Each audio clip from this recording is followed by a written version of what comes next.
and love all the things climate can't change, which you can watch right now for free on joshfoxfilm.com. Here we go.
Our generation actually has a voice to say who we want. For the first time ever, we are the biggest voting bloc in America. One of the people we've been talking about for months and months will be the president of the United States for the next 4 years. And for a lot of us, this is the first time that we're ever going to vote. Do you have any idea how much of a difference 4 years makes? The action that we take right now doesn't just affect us right now. Discussion is important, but words aren't the only thing. You have to take action. So that we can actually affect real change instead of just talking about it. Get out there and take a part in making a difference. Every voice really does matter, whether young or old, especially young people. Get out there and vote, damn it. Now, more than ever, we can make a change. I'm gonna vote because I want this country to be different. I don't want the older generation to decide our future. I want to make this world a better place for my son.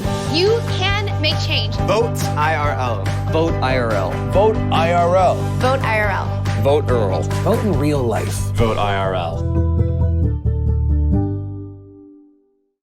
Fun tree facts with Cenk Uygur.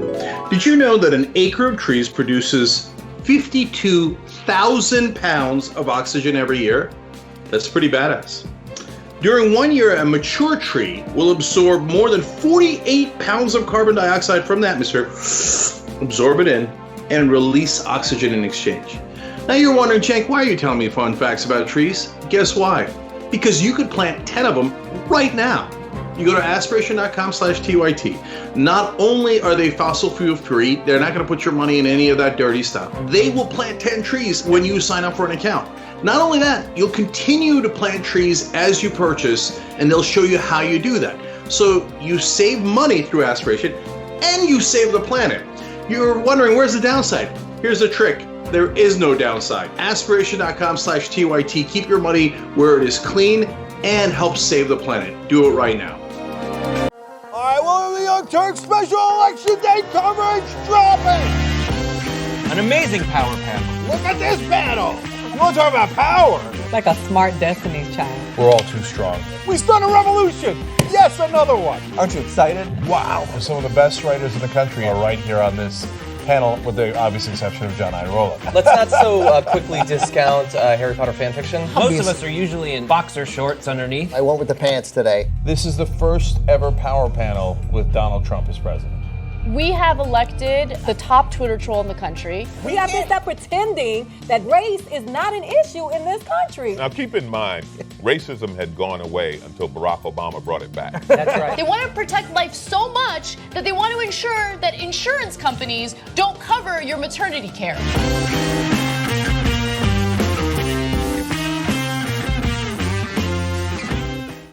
I'm back to gaslighting. Did you and I talk about gaslighting on Old School? Probably. That boss gaslit all his female employees. People who manipulate others like that make you feel like you're the weirdo. Why won't you punch yourself in the face?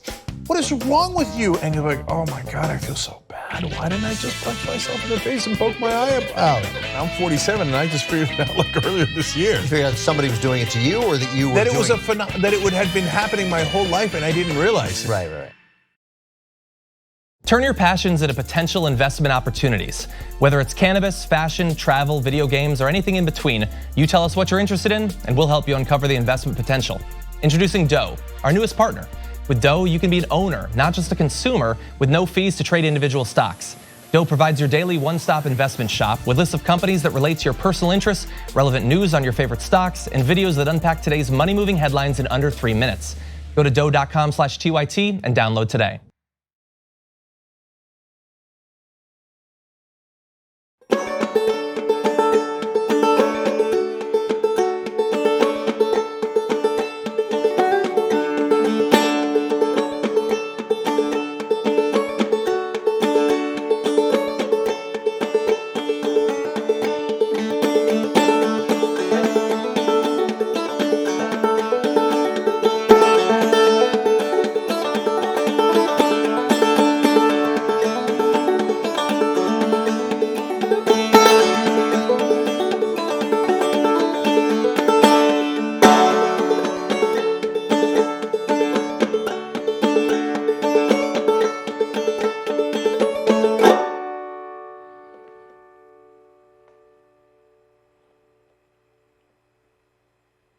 Hello and welcome to Staying Home with Josh Fox, your revolutionary guide to the Green New Deal and why we're not going back. Well,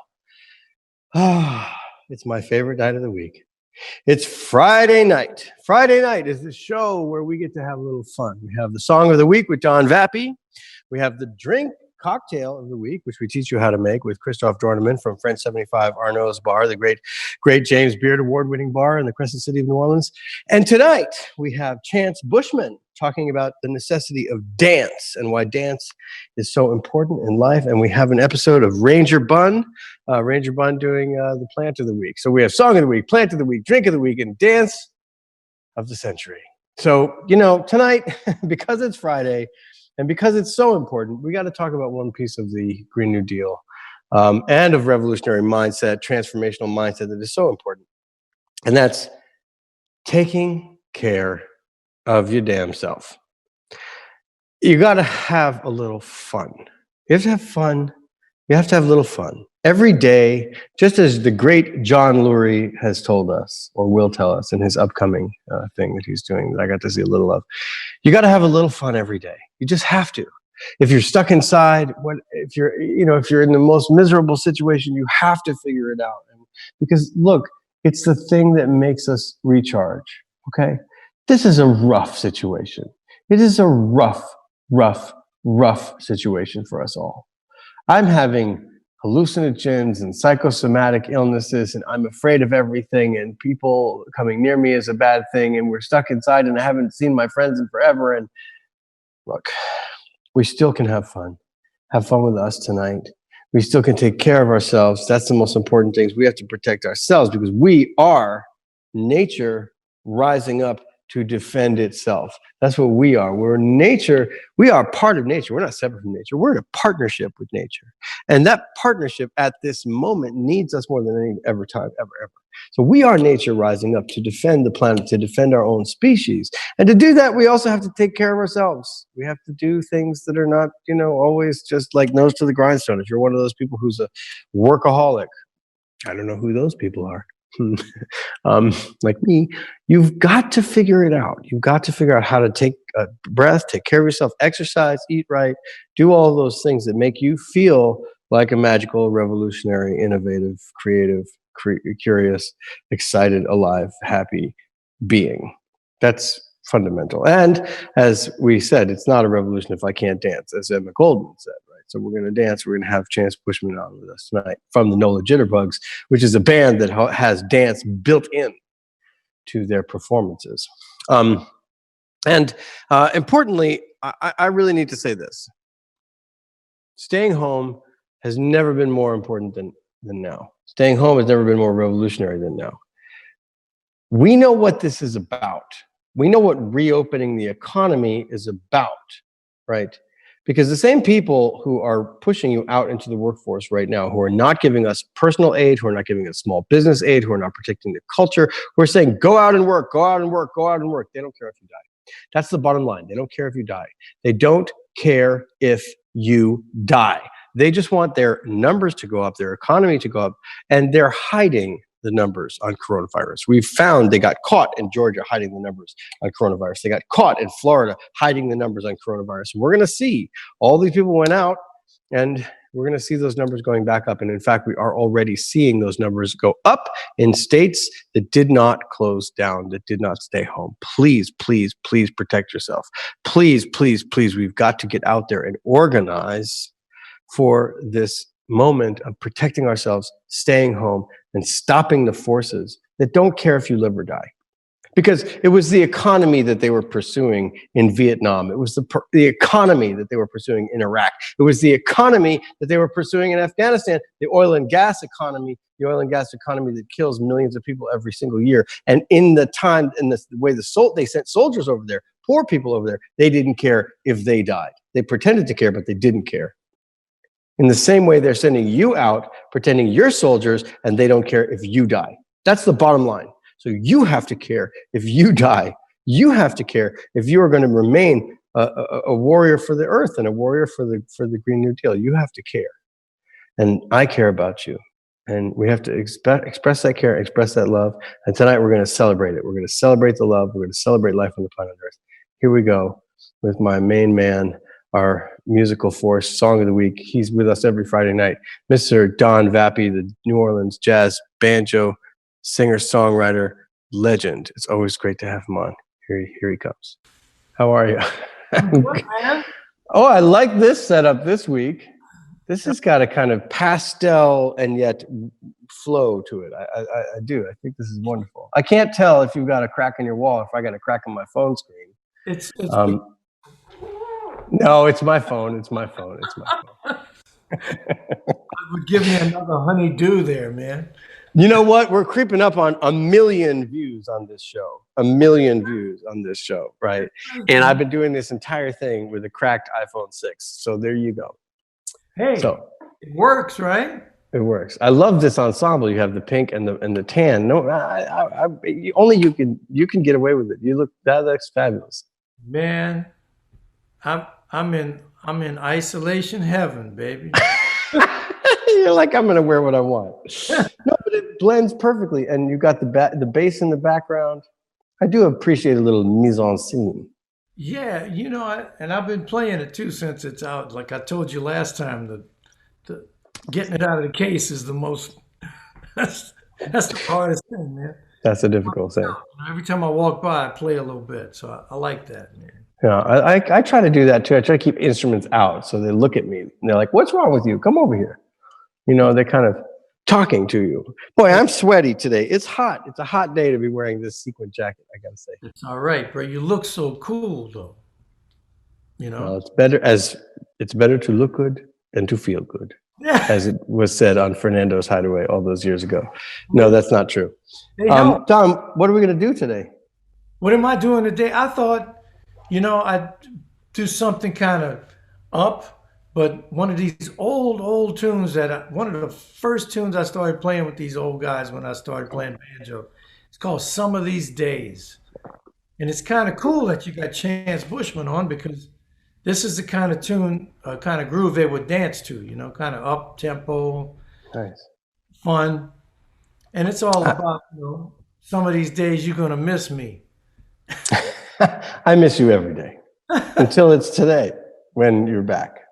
It is the thing that I hold on to. The Friday show is the one that I hold on to, because we did stuff this week that was rough. We talked about oil and gas. We're talking about climate change. We got racism. We're talking about sexism. We're talking about nuclear war. Oh my God, there's a lot going on, man, a lot. And it always gives me hope to see people talking about it all. But as I have a very profound question just for humanity. Why do people talk when we could sing? Hey, but you know, in New Orleans, our talking is singing. It's true. It's true. You know, like my neighbors say, "Where you at, Don?" You know, it's like you're gonna make me spit my water out of this cup. And you know, the answer would be, "All right." I love it. I love it. So, some of these days. Some of these days. Thank you.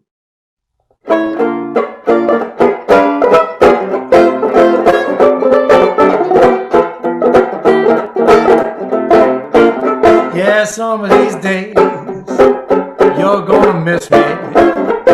Some of these days you're gonna miss me. You're gonna miss my loving. Gonna miss my hugging. Gonna miss you, Papa, when you're gone away. I feel so lonely for you only.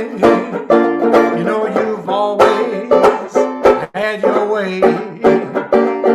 Now you leave me, you know you grieve me. Gonna miss your Papa some of these days. Some of these days you're gonna miss me. Some of these days you're gonna miss me. Gonna miss my hugging. Gonna miss my loving.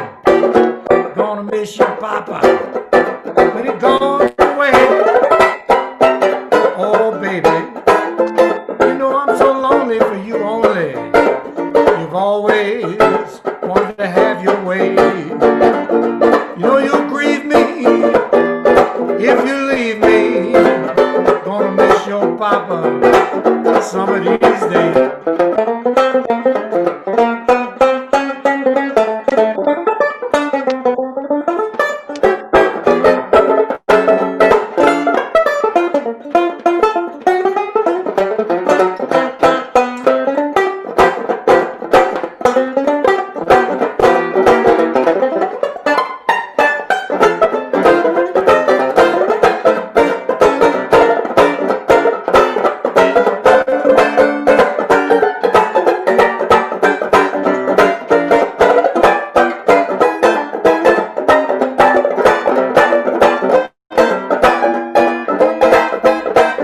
Some of these days you're gonna miss me.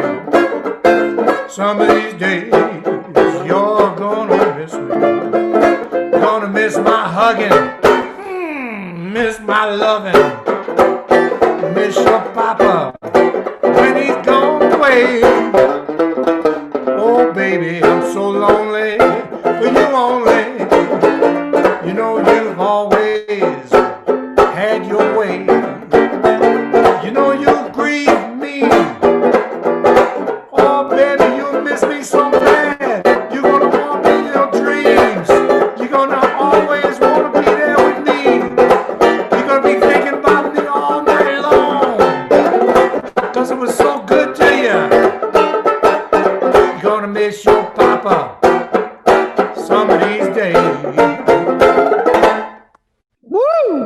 Oh my God. Wow.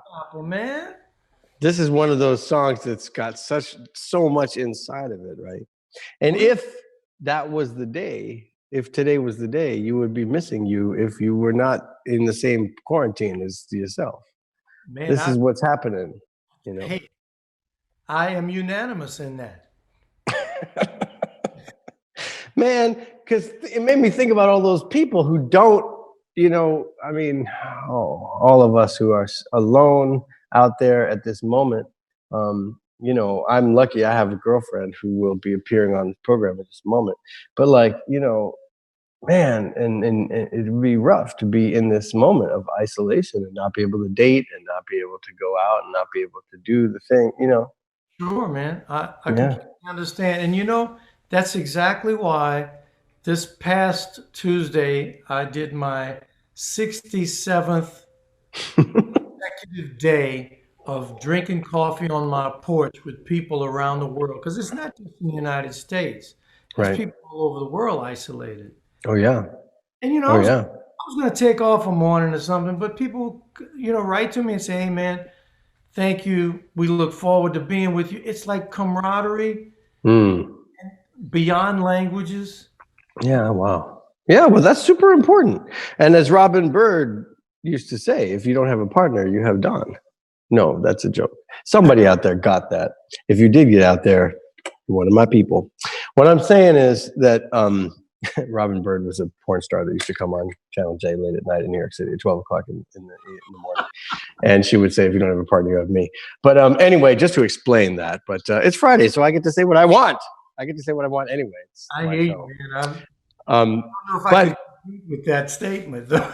Well, but I'm trying to say though is that you're look, come on. In all these tunes, when you're unearthing these old tunes, you're also like unearthing somebody's like old date grudge, right? Somebody's old heartbreak. You're like picking up a heartbreak from 1905 that was written into that song, and those people are dead. They're not here anymore, and somehow you are still avenging that messed up love affair. But you know, man, when you write a song, you live in the moment. Yeah. You're not, and the moment never dies. You're watching Staying Home with Josh Fox, your revolutionary guide to the Green New Deal and why we're not going back. My guest with Song of the Week has just been Don Vappy, the legendary banjo genius. Yeah, that's the truth. The moment never dies. Yeah. We live through those vicarious glimpses. It's like Tom Waits used to say, like a song was something that kind of landed in your backyard, you know? He would like say, did you hear that song last night? You know what I mean? Like it's just sort of like a visitation. And I always feel that way because I never know what you're going to play. And it always brings, and since these songs are old, they bring you back into a mindset where music was so communicative, right? That you had to hear the lyrics, right? You had to hear the vibe. There wasn't a video. There wasn't, you know what I mean? Right. And there's something about it there's so much yearning in that in the past. Do you feel like an archaeologist of these songs, like Indiana Jones, like digging in the earth and dusting them off? You know what I feel like? I mean, every day I have a new appreciation for New Orleans culture because this music never goes away. I mean, I don't want it to. I mean, our culture it's part of our culture. So these old songs are still played today. Right. You know, I mean, songs that A.J. Piron wrote at the turn of the century are still played today. So, Sister Kate, I did a week or so ago. You know, I mean, we still play that. We still celebrate that. Yeah. Well, speaking of celebrating that culture, I'm gonna. Did you want to have a closing statement there, Mr. Vappy? Your closing argument? I love all of y'all. Don, I love you back. We love you back. All right. Thank you so much. We'll see you next week. I'm going to keep this program chugging along. The Soul Train is coming. We have Mr. Chance Bushman, Chance Dance Bushman, my good friend, also from the great Crescent City of New Orleans. And he's here to talk because we're talking about self-care, Chance. We're talking about taking care of ourselves in this moment. All right. We're talking about how important it is that we exercise. We have our not just our exercise of our bodies, but also the exercise of rhythm, the exercise of music. And you are very well, every time I come out and see NOLA Jitterbugs, where the dance is integrated into the music and into the performance, it is the most delightful and most amazing thing because it's a delight for just your ears and your eyes and every part of you. Man. But you also, when you were giving me choreographic lessons for my show, you said you can't understand the music without understanding the dance, and you can't understand the dance without understanding the music. Isn't that right? So let's talk about this. All right. Let's talk about.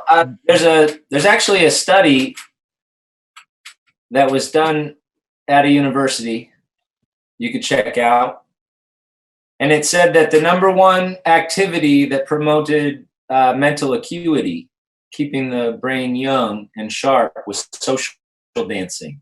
Social dancing. And so you're talking about exercising your mind.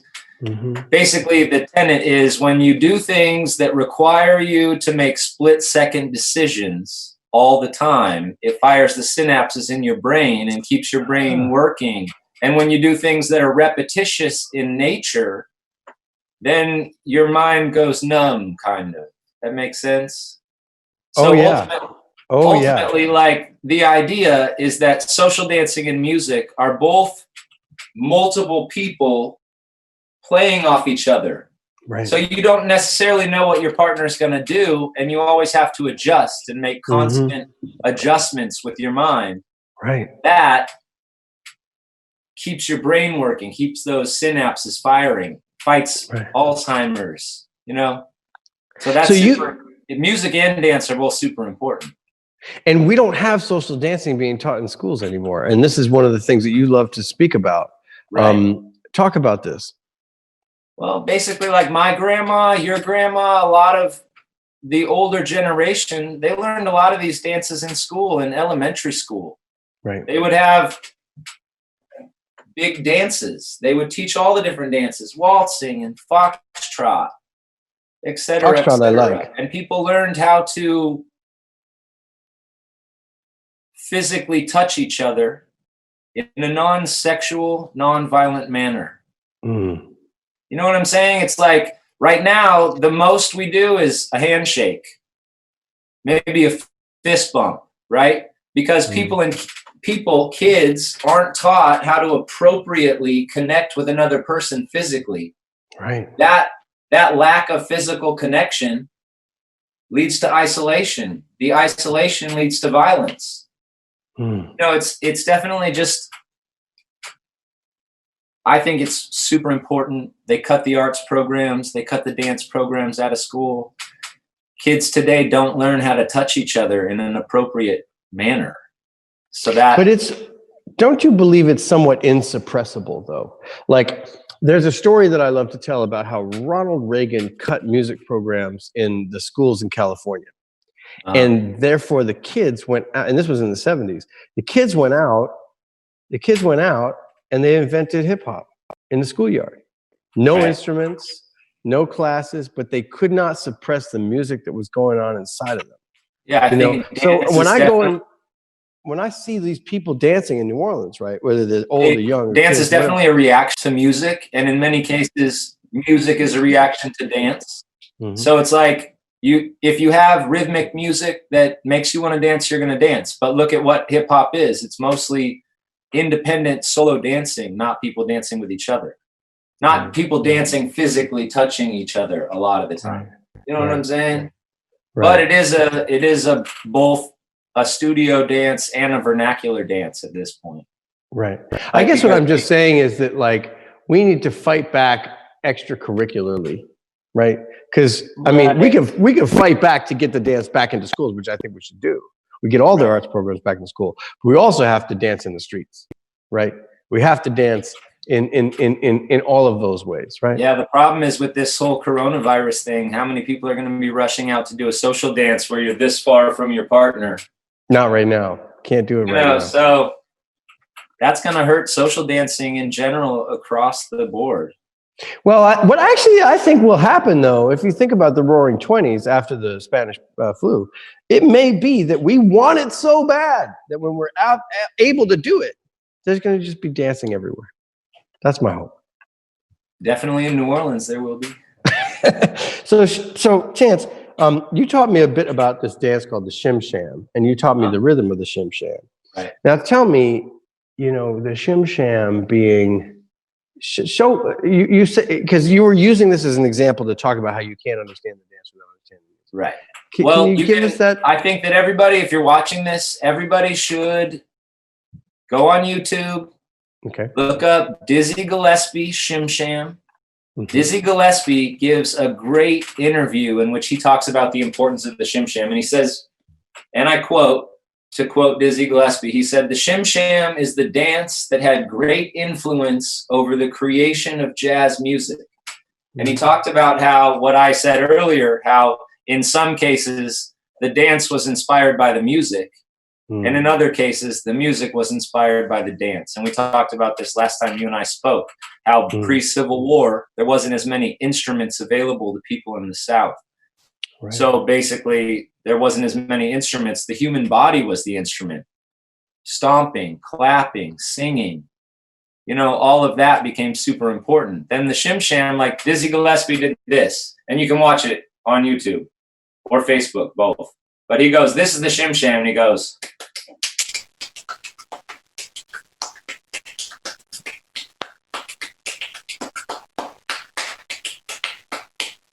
I learned that just by watching him in that video, right? And then he was older at this point. He stood up and he goes, all right, that's not the Shim Sham. And he stands up. Yeah, let's move this out, get this down a little bit. And he goes, all right, this is the Shim Sham.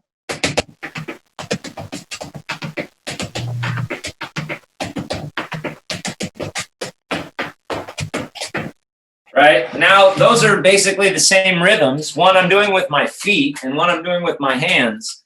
And it's like, to me, the best example of how music and dancing are intrinsically linked into one medium of whatever genre you're talking about. Hip hop is both a music and a dance. Jazz is both a music and a dance. Is that which one of those two things that I just did is music and which one is dance? Right. Right. Like the clapping, people would say that's music. Right. And the feet, people would say that's dance, but it's the same rhythm.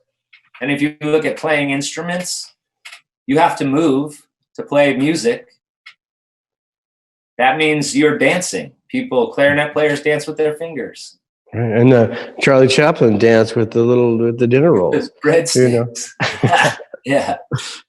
Well, we're going to have to leave it at that. Chance Bushman, go see the NOLA Jitterbugs when you can, if that is going to happen in this decade, because we have to stay home. We got a bunch of videos on our Facebook page too. So there you go. Watch the NOLA Jitterbugs on Facebook.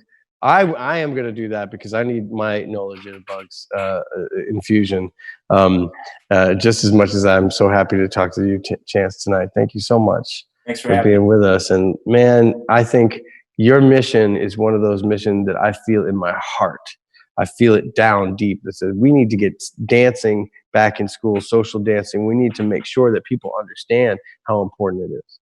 I agree 100%. I mean, it's good for the body, it's good for the mind, and it's good for society as a whole to connect us back together with each other. And it's the music that does that.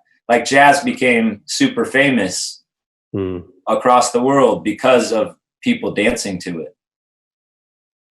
It wasn't just the music that became popular. It was popular also because all these dances sprung up from that music, and people were learning it all over the world. Wow. Well, we're waiting for the day when we can get back into those dance halls and back into those music clubs. Thanks, Chance. Thanks so much. Check them out at NOLA Jitterbugs, NOLA Jitterbugs on Facebook. Next up, we have with the plant of the week, Ranger Bunn. She is here. Nice to see you. We're celebrating life on Friday. We're talking about how we have to celebrate everything and celebrate the goodness in our souls. We have to take care of ourselves. We have to take care of each other. This is an episode about self-care. But also, self-care is the revolution care, right? So one of the ways that we understand the great dance of life is by understanding plants. Plants don't dance. That's not true. Plants totally dance. We have so much stuff that rhymes today. We have chants, we have dance, we have plants.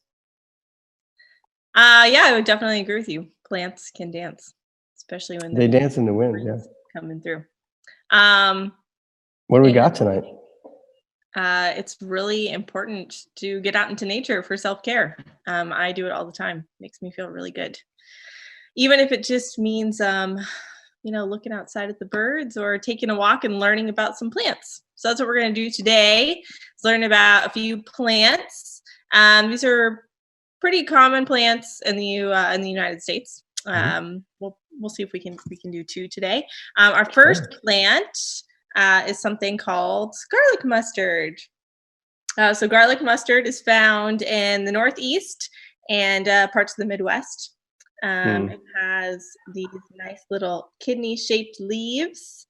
That's a kidney shape? That looks like a heart shape to me. It does look like a heart also. Kidney and heart. And later in the spring, they produce these little white flowers. And I wanted to choose this plant because there's a few interesting things about it. One, it's completely edible. So if you are able to identify this garlic mustard when you're walking around, usually found on forest edges, you can pick it and you can eat it. The leaves are wonderful. They have a nice little garlicky taste. The flowers you can put on top of a little salad. You can even cook up the root of the plant and eat that as well. Wow.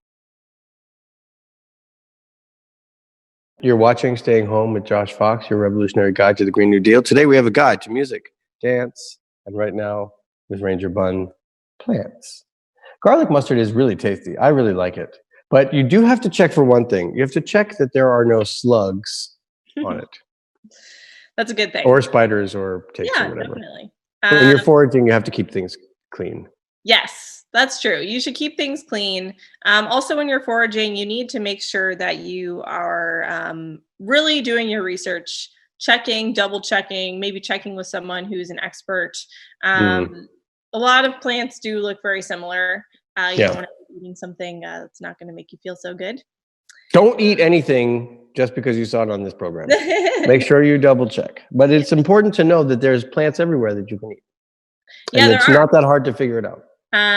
So I will segue into my other plant because you just said that. There are plants everywhere that we can eat, including this very common plant, the dandelion. Dandelions. You can find dandelions all over the place, right? I just found this one growing up through the gravel. So these are tough little guys. And the dandelion is also completely edible as well. And super nutritious. There's a lot of vitamins and minerals in a dandelion. Cook up the flowers, eat the raw leaves, and the stem can even be ground into a coffee substitute. So it's pretty Really? Yeah. Dandelion coffee-ish thing? Coffee. Wow. So I want to try that. But listen, people, what we want to make sure, though, is we understand is respect for nature. Don't just go out there and rip out all the plants and start eating them everywhere you go, right? When you forage, you only ever take a third, right? That's correct. That's right. You want to make sure that you're only taking a third or like the recommended amount for any sort of plant, because you want to make sure that that plant can still thrive and survive, and you will have that plant reproducing again for next year. So you can have plants to eat every year. Well, I want to say something that I know is on Ranger Bun's mind, but she can't say it. If you're going to a national park, and I would encourage you not to go right now, to stay home, because these are places right now where they're mobbed with people, and they're actually spreading a place where diseases can spread at the moment. Please do not go up to a park ranger without a mask on. Park rangers are people. They're not sacrificial lambs for the economy. Or for the Trump administration. If you are going to approach a ranger with a question, make sure you're wearing a mask and you're at least 6 to 10 feet or more away from that person, because that will help keep everyone safe and sound. Don't just be a jerk and go to a national park without a mask and then start going out there and spreading around all of your droplets. Yeah, we don't want to see the national parks become places where the coronavirus is going to start spreading. So we want to make sure everyone is, I know everyone wants to get outside, but we want to make sure that we're staying safe and respecting everyone, respecting each other as humans, but also respecting our outdoor spaces. Yeah. And you can't take plants out of a national park. So if you're foraging, you can't do it in a national park. Well, depends, but yeah. It depends? For the most part. Okay. Well, ask about that. Find out about it. Do your research. Ask Well, the thank you. ranger. Thank you, Ranger Bun, for All being right, with us with thank Plant you. of the Week. All right. See you later. Bye. Bye. You're watching Staying Home with Josh Fox, your revolutionary guide to the Green New Deal. It's our Friday show. We're talking about celebrating life. We're talking about celebrating nature. We're talking about dancing, because dancing is a fundamental part of the revolution, and we're having our song of the week. And now, the moment we've all been waiting for. Christoph Dornemann, French 75. He's here. He's going to do his magic. It's good to see you, sir. Good to see you too. I like this outfit.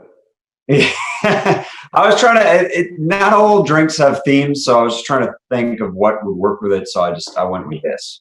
I think it's another good. kind of classic, old timey cocktail that people associate with maybe their dads or something. You know, their business dads. I like the skinny tie, though. I really do I like appreciate a good skinny tie. I think ties should be either really skinny or really fat. The middle ground is no good. I don't know. The big ties have been ruined for me for a long time. So I'm a skinny tie or a bow tie guy. All right, I see that.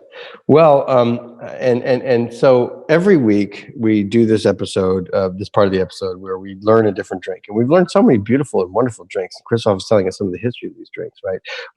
We have had Negronis, and we've had mojitos, and we've had daiquiris. I can't believe I can remember this. The drinks have been so good. Yeah.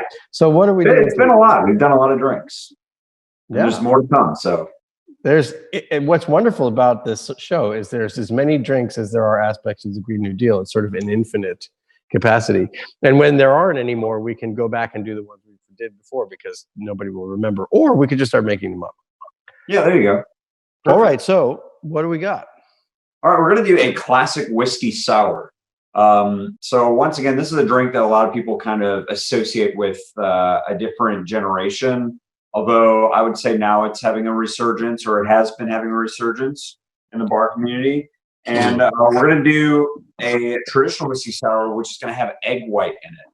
So it's going to be, this is a drink that a lot of times we'll be making at work, and people say, what on earth are you doing? How can you put an egg white in that drink? And it's essentially, you're kind of making a little meringue in your drink.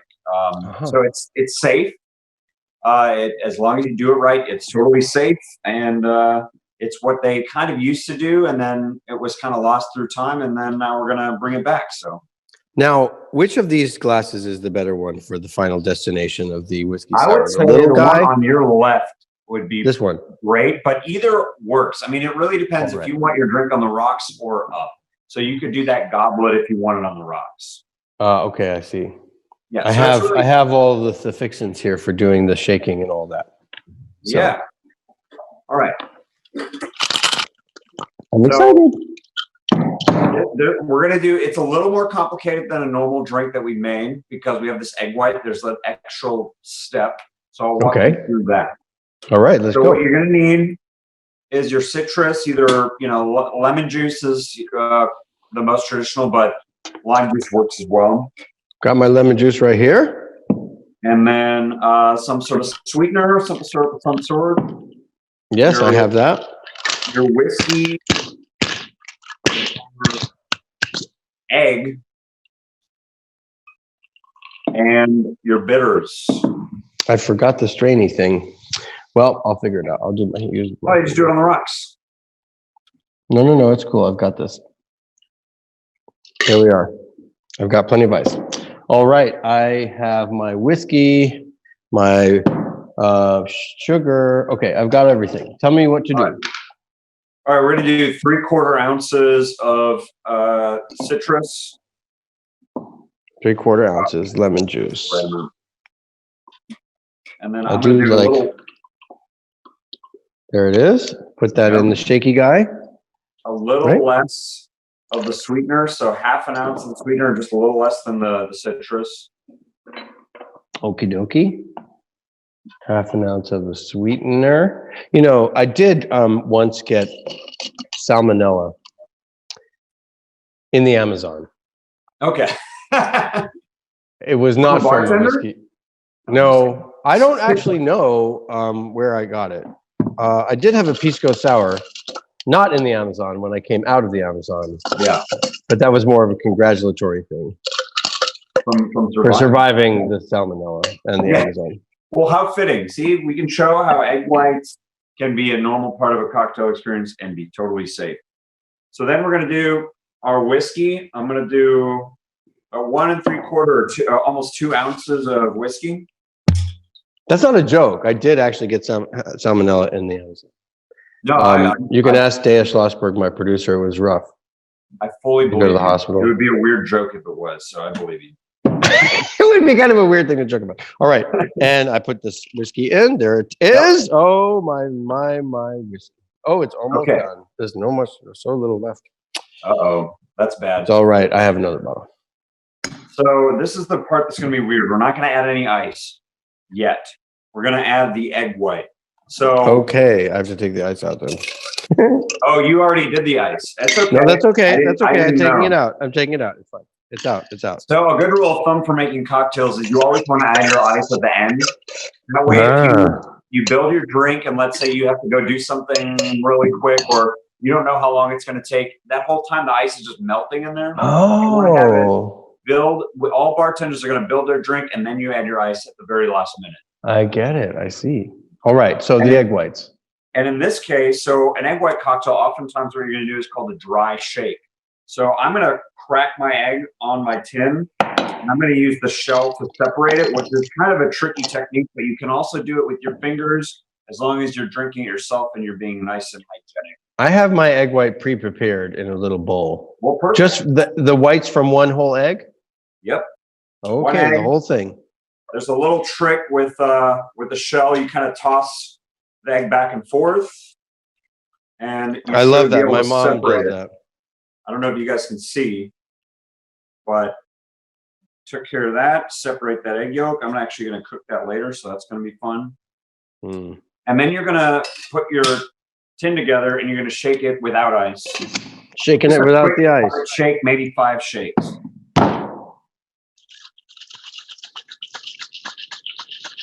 Just 5? Yeah, 5 to 10. I mean, it's really, you're just trying to emulsify everything. And once you pop it, you'll look and it'll be this big, frothy, beautiful. Ooh. And that's when you're like, okay, I whipped everything. You don't want any little weird chunks of egg or anything. Nope, that just gets it really homogeneous. And then at this point, you're going to add your ice.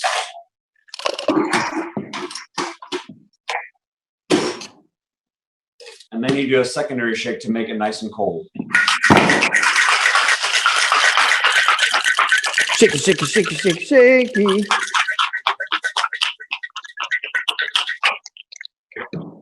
Mm. Okay. All right. Hold on 1 second. And then I pour it in.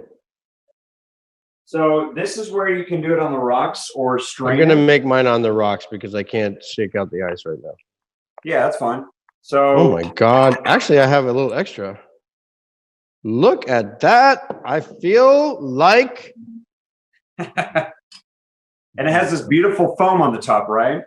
Oh, yeah. Doesn't it? So this is where there's two steps. You're going to do a few dashes of the Angostura bitters on top. Okay. And if you want to be fancy, you can take a straw or a little, toothpick or something, and you can swirl it around and make a little design. Oh. And then a little trick, a bartending trick that helps out, because sometimes you still get that kind of egg smell. If you do have like an orange or citrus, You just break some zest on the top, and it can get rid of that sort of eggy smell. All right, break some with zest. All right, I got a little zest there going. I have a design on mine. Perfect. And I made it. It is actually the design of the next Donald Trump impeachment hearings. It's subtle. That must have taken a lot of drops for that. It was. It's the whole articles of impeachment here for subjecting us all to the coronavirus without us staying home. So thank you. Well, I'm impressed. So cheers. Classic whiskey sour. Oh my God, I can't wait. Wow. That is spectacular.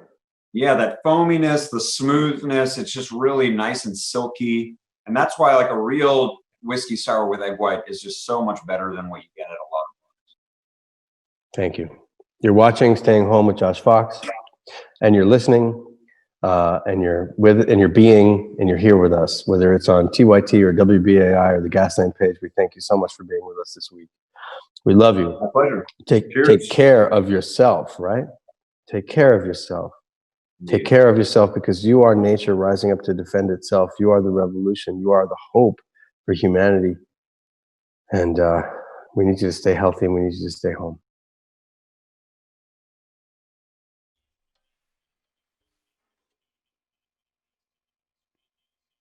Got it. Okay, cool. All right. Yep.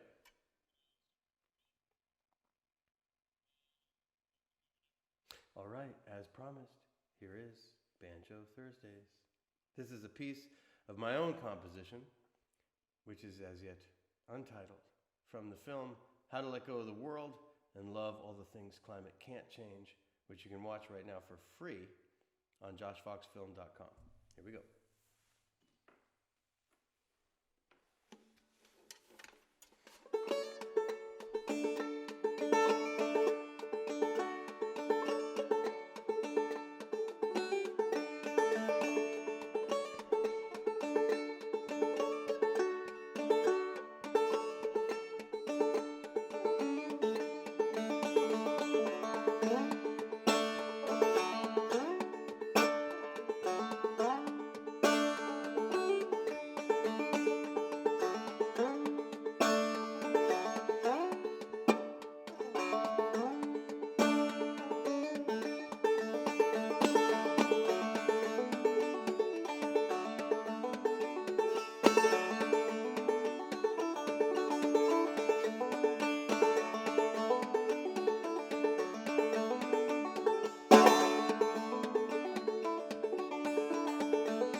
Are you a politician with a ridiculous point to make? Are you in need of a petulant, outdated way to make it? Then you'll need one of my signs. Hi, I'm Simon Simonson of Simonson Signs. We'll take the stupid, over-the-top, meaningless allegory you have and put it on foam core. So maybe someone will notice your grandstanding, because this is C-SPAN, and anything that's not people milling around in front of a running vote count is almost considered moderately entertaining. The bar is low, just like our prices. We've got plenty of designs. We also brought you Mike Lee's Tauntauns. They're tons of fun. What does this have to do with the Green New Deal? About as much as this other visual aid he used of Reagan on a T-Rex. Or is that a Velociraptor?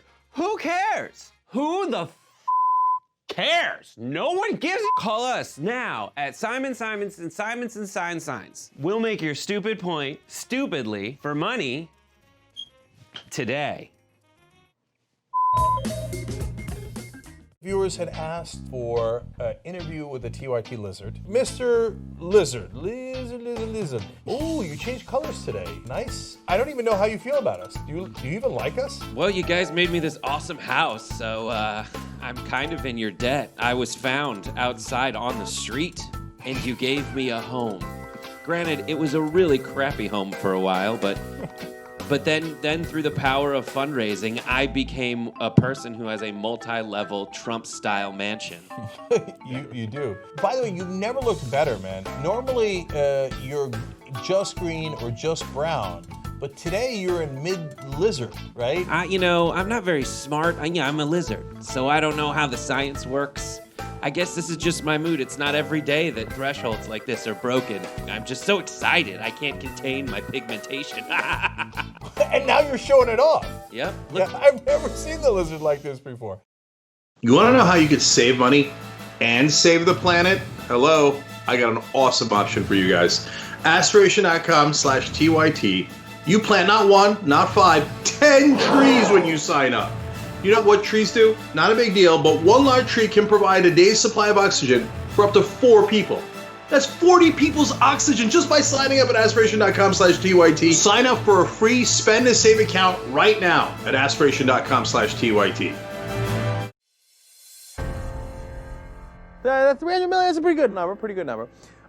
We were doing a press release on it, and I got all worked up. And I said, okay, well, that's the size of the U.S. population. You know what our next target is?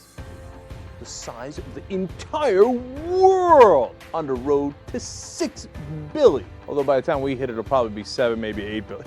Not a big deal. A couple of days ago on the TYT network, we passed 1 billion views. What the hell? What the hell? That's a big freaking deal. 2 billion views. What now? Sorry. What did we do? 2 billion? 2 billion. They said it couldn't be done, but it was done. We just crossed 5 billion views on YouTube. I mean, imagine 10 years ago thinking, one day. We looked at you like, are you nuts? Young Turks crosses 6 billion views. Young Turks has just passed another milestone, 10 billion views. Damn. Guys, as we're all home, we're using the internet way more. You need your internet protected. You don't want prying eyes in there.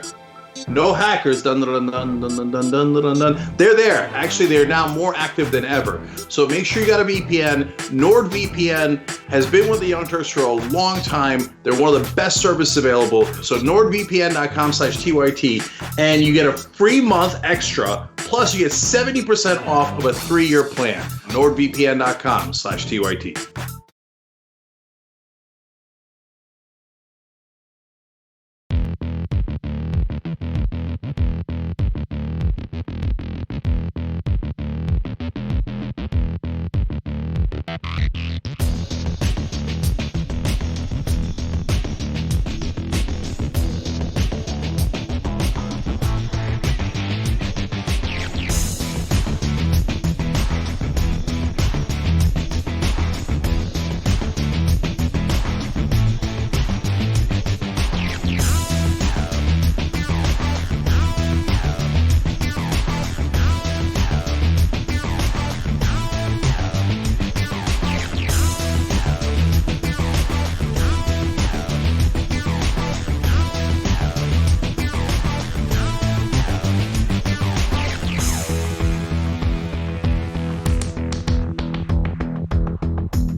Hi, everybody. Welcome to the conversation. I am Maytha Al Hassan. I think this is the first time that I'm actually hosting the conversation. It's a very special one, too. We have comedian, creator of Hulu's series Rami, actor, star of HBO's special Feelings, and a Golden Globe winner, Rami Youssef. Yay! Hey, Maytha. I'm glad to be the first guest on you hosting it. Want to have it any other way. I also forgot to add one thing in that intro, that exuberant intro. You are also most recently a GQ star. See some of the images there in a second, but I might even be a little bit more. Yeah, here we go. I might even be a little bit more envious of this than the Golden Globe nomination. And I should say admiration, because we actually have an episode on this season about the fact that envy can lead you to certain things. But you're wearing $4,000 Gucci coats, and I live in Los Angeles. I should not have that deep envy, but you look great. Thank you for that. Thank you for doing that for the culture. Before we dive into what you're here for, which is we're going to have a conversation about season 2 of Rami. It was critically acclaimed for a season. You were nominated for a Golden Globe for your acting on that show, and you won it. We're going to talk a little bit about that. But season 2 drops May 29th. And again, it's already getting rave reviews. And we're going to delve deep. We have a whole 22 minutes, half hour to have this conversation. I want to start, though, by going a little bit back. And actually, before I do that, I want to be a little transparent. Rami and I have known each other for about a decade now. So it's been quite a pleasure to watch this journey of somebody who started out working at an Apple store, going to school, going to acting classes, and then made his way through the comedy circuit in New York to LA. And now he's here doing all the things that I mentioned under the age of 30. I don't know if you guys can believe that, but that's absolutely true. You did know me when I was at the Apple store, huh? I remember that. Man. Yeah, you gave me solid tips. Yeah, solid tips. You were always a good friend. Basically, the moral of the story. But I want to go back to that even a little bit before. When, for you, did comedy leave a mark on your soul? That might sound pretty heavy, but was there a joke? Was there a set? Was there a punchline that for you transformed everything? This is my way of life now. I think the first time I really experienced comedy was my uncle, maybe I was 9 or 10, letting me listen to some Carlin albums that, my parents definitely wouldn't have wanted me to listen to. And I remember just like being really blown away by the perspective and how something so political could be so funny. And I felt like from a really early age, politics was just such a thing that was talked about in my household and kind of defined a lot of our, experiences as immigrants from the Arab world. And so Carlin just kind of blew my mind. I remember then afterwards, Jon Stewart really blew my mind, Chappelle, just all these people who I was like really in awe of. And then, for me, I was always making things. I kind of just like was, from an early age. I think I bought my first camera when I was in like the 3rd grade, back when like Amazon would take like 2 months to ship. But I was making things, and then it very slowly grew into like being on camera, writing, eventually became stand up, and then kind of circled back now with Rami into, making things in a really, full way. Yeah, what I love about your comedy and what the Rami series does is that it is not ruled over by politics in a didactic way. Politics is interwoven into the story. So let's jump into the conversation of what Rami is about. I've seen it written as semi-autobiographical. I really love the way that you describe it as emotionally autobiographical story of overlapping identities, of a family that has overlapping identities, Egyptian, Muslim, and Jersey folks.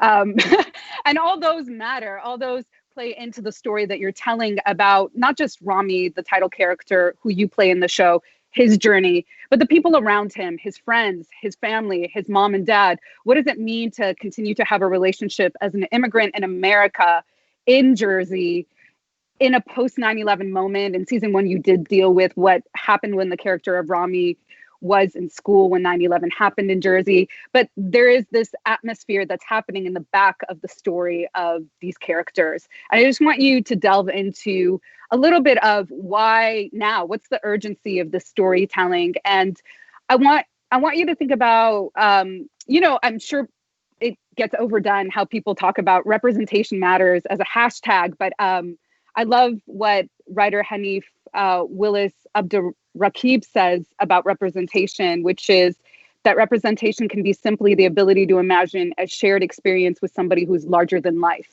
and how your characters do that work instead of just filling in for the Muslim experience. Yeah, I mean, I think that, creating this family that is, and creating this character that I think the semi-autobiographical is obviously a big point, right? Where for me, it's putting a lot of emotions into the fiction space. And what I'm really interested, if there's one thing I'm really interested in representing in a show like this, it's actually a little bit bigger than even calling it straight up a Muslim story, but it's the story of someone of my generation trying to grapple with having genuine faith and being, someone who's driven by his ego, by desires, by the world around him, and still trying to hold on to his faith. And to me, that is the most interesting thing to try and zone in on, because I think that whether someone is a person of faith or not, everyone is really wrestling with their higher self and their lower self. And everyone is really trying to deal with, who they want to be and who they actually are. And so this show is about that wrestling match, and it's about a family that's going through that. And then we add the layers that they are Egyptian. Then we add the layers that they are Muslim. And then we add a lot of the specifics that they're from New Jersey. But, I think in terms of like representation, this often gets billed as like the Muslim show or something like that. And that's obviously like a very difficult thing to pin down, especially because a Muslim identity is so varied and is really not, it doesn't really belong to one race, one group, certainly not one family, definitely not one show.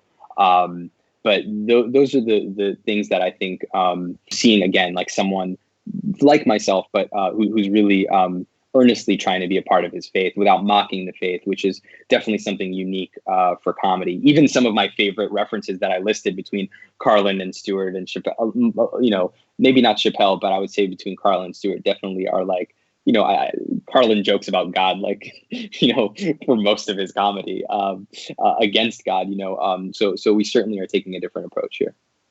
Yeah, and this season there's an uptick around the stakes of faith. And there's an introduction of a new character. We're going to see a clip in a second. And let's just jump into it and see what a taste of the season tastes like. I feel like I have this emptiness, like this hole inside me that I keep trying to fill, but I can't. And I've tried to fill it with sex and porn, but it only makes things worse. It's like the more people I'm with, the lonelier I feel. I went to Egypt to try and find something, and I just made my whole life worse. I want you to be my teacher. I want to take the bay. I want to kill my ego. How do I know I'm not just another one of your desires? I don't want to have sex with you. I didn't think you did. Okay. So there's a very special character that's featured throughout this season. That's double Academy Award winning actor Mahershala Ali, who is a very interesting story of how he came into the show. Yeah. It was really cool. I mean, it was just like a friendly call from him. He's also a practicing Muslim, and he was just being very congratulatory and it was funny. I think he was like, I don't mean to be condescending, but I'm just proud of the work that you've done. And you know, he was just being really nice. And it kind of turned into us realizing, oh, we should just hang out. That would be really fun. And I think, you know, it was just nice to feel like, you know, I made a friend. And then at a certain point, as friends often do, he's like, let me know if you need anything. And then after like about a week, I was like, hey man, so I might maybe about that part about needing something, like, do you want to be on the show? And he was very excited too. And I think at first we were like, yeah, 1 or 2 episodes. And then when we really realized we wanted him to play this character of the Sheikh, which initially had been planned as something that would happen towards the end of the 2nd season, I really wanted to create a character who was a religious figure and leader that was like one we hadn't seen before. I think usually when we see religious figures, they're painted in a light that's kind of a caricature, or someone who is a massive hypocrite, you know, like the priest who does cocaine, like whatever it might be, or you know, something kind of cartoonish. And I really wanted to create someone who looked like the people that I know who've been transformed by faith and are like really just amazing people.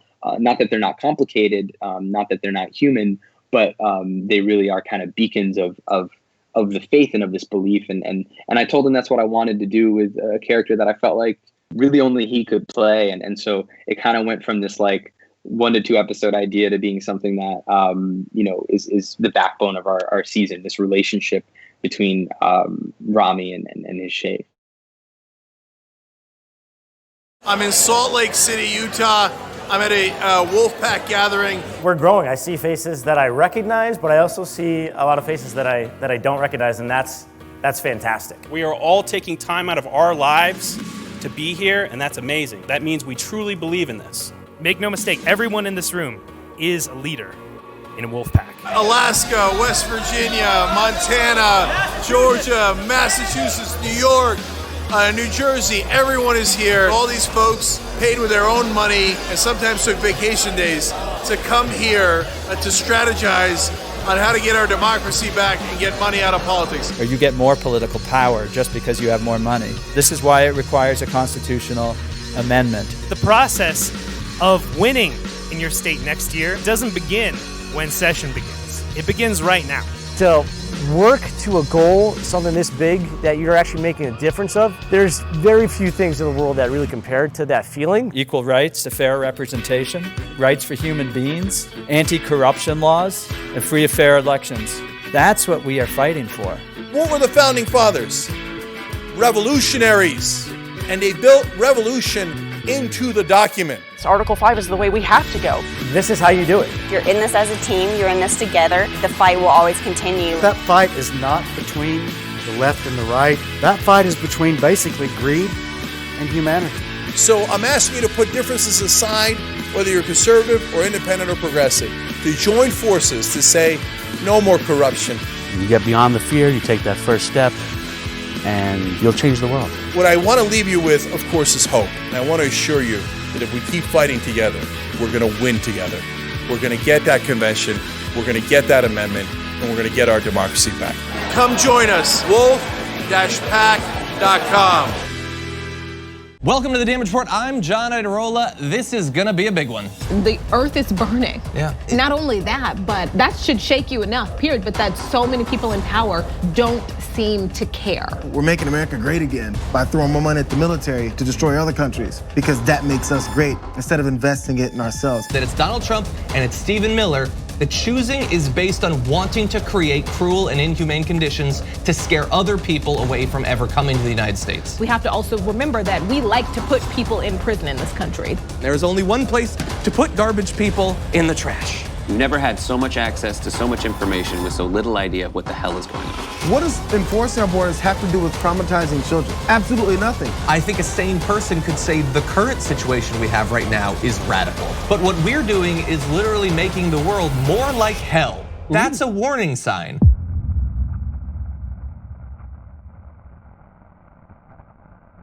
A famous new author has a book out. His name is Dogan Uger. That's my dad. Okay, the name of the book is called The Original Young Turk, and it's his life story. I read it, trust me, you're gonna love it. He has such a straightforward way of telling stories that you're gonna be amused by it. It's like, wow, then I met JFK, then I was at the White House, then I started a business, then I became Businessman of the Year. It's amazing. You're gonna love the stories, and it's part of what made me progressive. Check it out at shoptyt.com. It is wrong to deny any of your fellow Americans the right to vote in this country. Look, I tell you guys, most important thing is voting in primaries. Primaries. I hope every American will vote for the candidate and party of his choice, but vote. We cannot continue to complain about corruption and complain about what's happening in this country and continue to vote for it. Let's get it right this time. It could be a moment of redemption for what happened in 2016.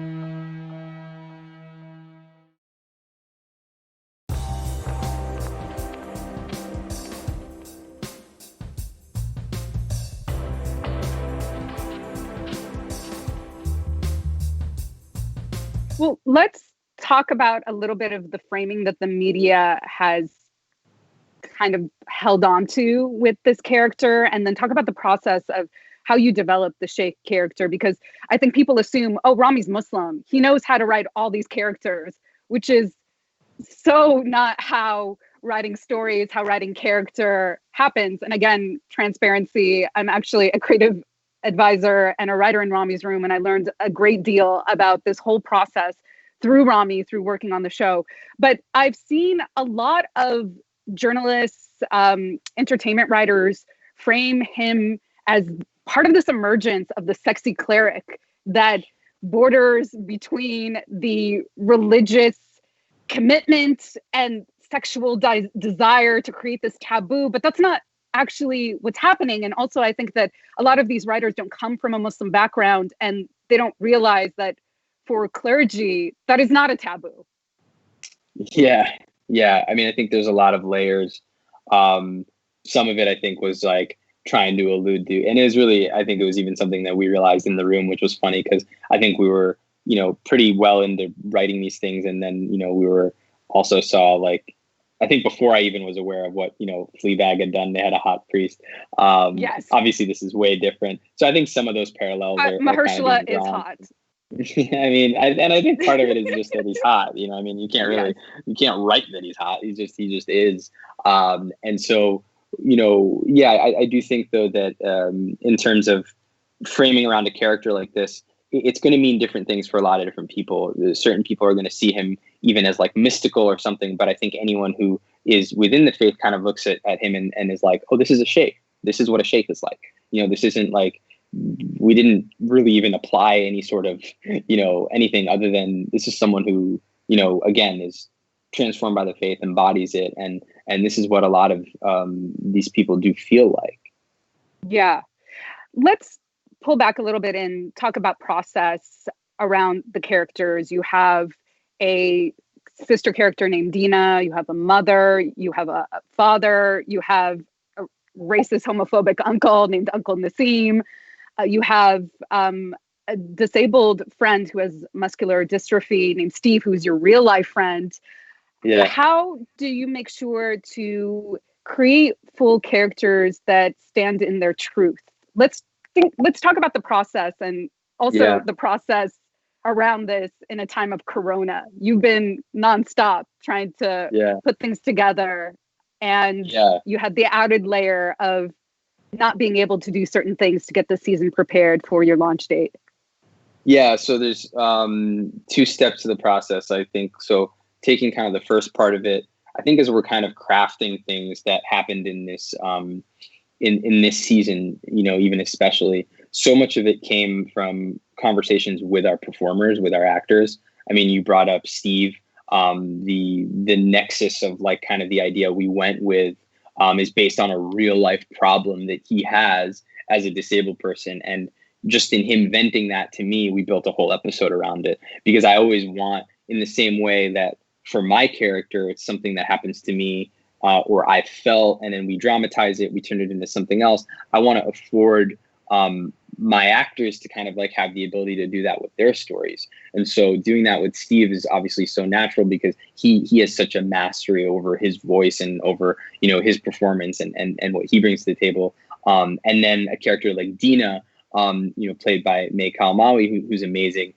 Her episode came out of a conversation with her where, she was really open with me in discussing like experiencing alopecia and like how weird it felt for her to be like, having this like massive thing happen to her and, as a woman, but then also like culturally, because we come from the same faith, we come from the same culture, kind of worrying like, wait, is this because I did something wrong? Is this because did I get the eye? Did this thing kind of happen? And it's such a big part of our culture. And it's something that, when she first brought it up, it so struck me as like, we're talking about faith, and this is like a big part of it that needs to be kind of discussed, because a lot of people, like the Rami character, maybe come at it from this place of like genuine need to transform, but a lot of people approach faith from superstition and from these elements of like protection and these elements of it's almost a more like defensive way into it, and so to see her kind of grapple with that and the legitimacy or the non-legitimacy of that,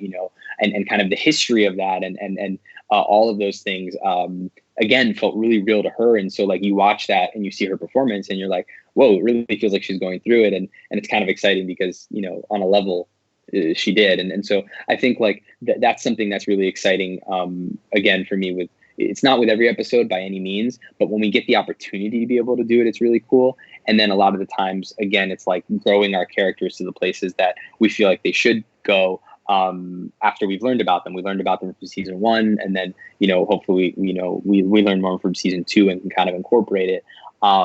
So yeah, making those things was interesting. And then also like getting this show out the door, obviously, like you said, the Corona situation provided its own layers of like, we missed 3 days of shooting, which impacted actually a couple of the episodes we're talking about right now. It impacted the Dina episode. It had impacted a different one. And so it's figuring out fixes. And so like, you're constantly kind of being like, okay, well, you have to trust you've got enough pieces throughout a season that you can kind of, this is a family, and it's almost like, okay, let me take this from here and this from here, and we'll figure it out that way. And, we figured out a lot of things that I'm very proud of what we put together, but it's also been like this added layer of a creative challenge, And I just want to let folks know, make a little bit of the connection. When I said in the beginning of this episode that I didn't want to give Rami the envy vibes, that's what the evil eye is connected to. So we have a whole episode exploring that if you're interested in looking into that.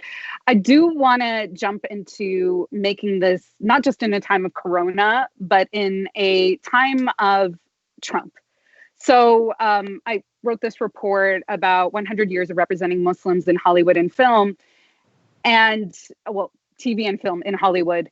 And there was something really interesting happening in the 2016 election with it. A lot of showrunners of shows like Homeland 24 were feeling guilty because they felt like they created storylines and characters that might have influenced and pushed voters in the direction of electing Trump. So there was this moment of reckoning. Hollywood was opening up to stories and characters, adding them to Legends of Tomorrow, to, different types of shows, a Muslim character here, a Muslim character there, and your show gets greenlit after Trump gets elected. What does it mean to make your art in a time of Trump? Yeah, I think when Donald Glover won his Emmy, he said like thanks to Trump or something like that. There was like some moment.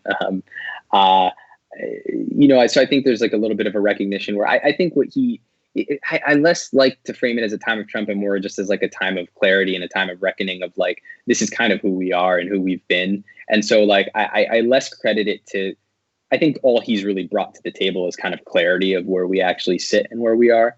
And to make this show during that time,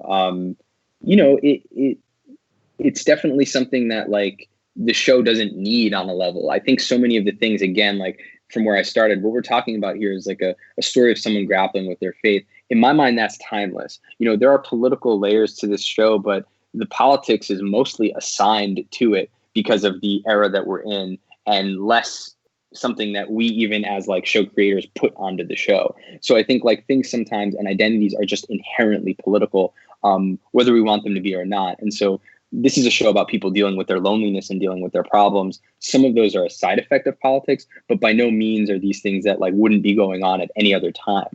So like I don't really predicate anything that I make on the fact that this dude's in the White House or not. It really doesn't matter, nor does the plot really. He's barely mentioned, but so this isn't like a middle finger to him by any means. Yeah. This is again like an opportunity for people to like meet people who are kind of in the middle of wrestling with different versions of themselves, which I think all of us are. And in that sense, this is a time in which that is very, very pertinent and I think, timely.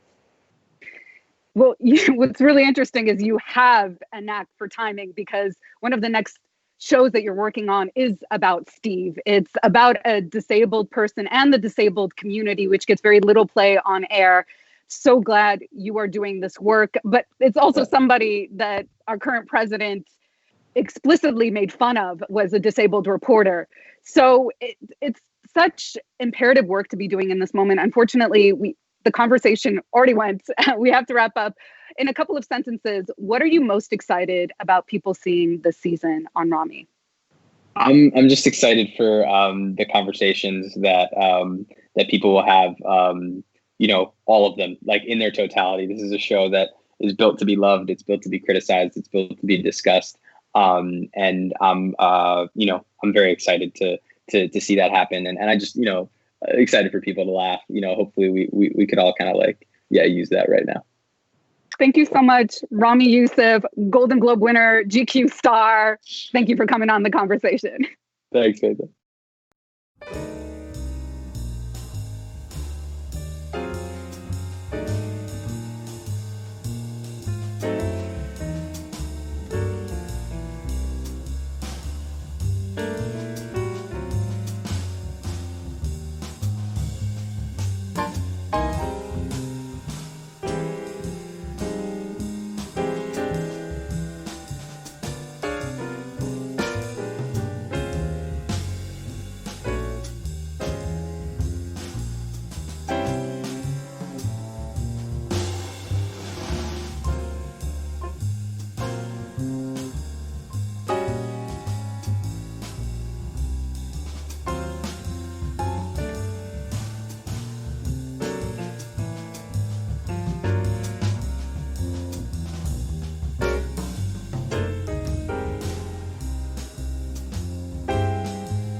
As our citizens persevere through this challenge, we're renewing American unity, and we're replenishing American will, and we are witnessing new American valor each and every day. We see it every day.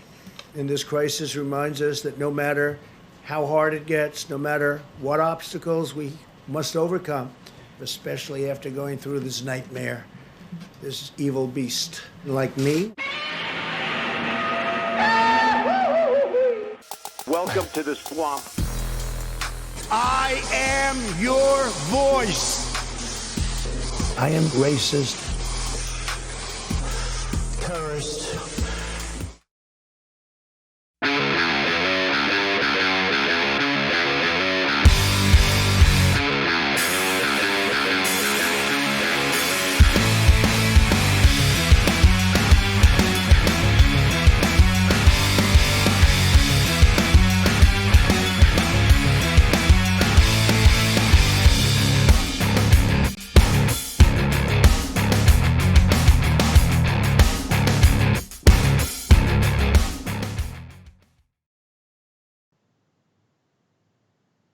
Drop it.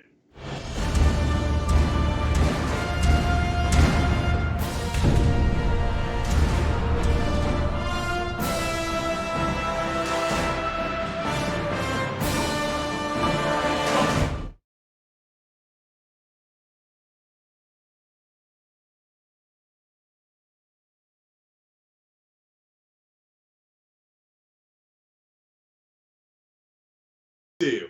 Good to see too, both of you. Yeah. I almost feel like I'm out of the lockdown already. I know. Almost. Yeah. So, by the way, Ida's got a wonderful visual podcast you should all check out. It's called Truth Serum, okay? And you shouldn't be surprised by that title, knowing Ida. So it's a visual podcast. It's on YouTube and Facebook. Fridays at 3 p.m. Eastern, okay? Fridays at 3 p.m. Eastern. So check that out. All right, and we'll talk more about some of our other projects coming up later today as well.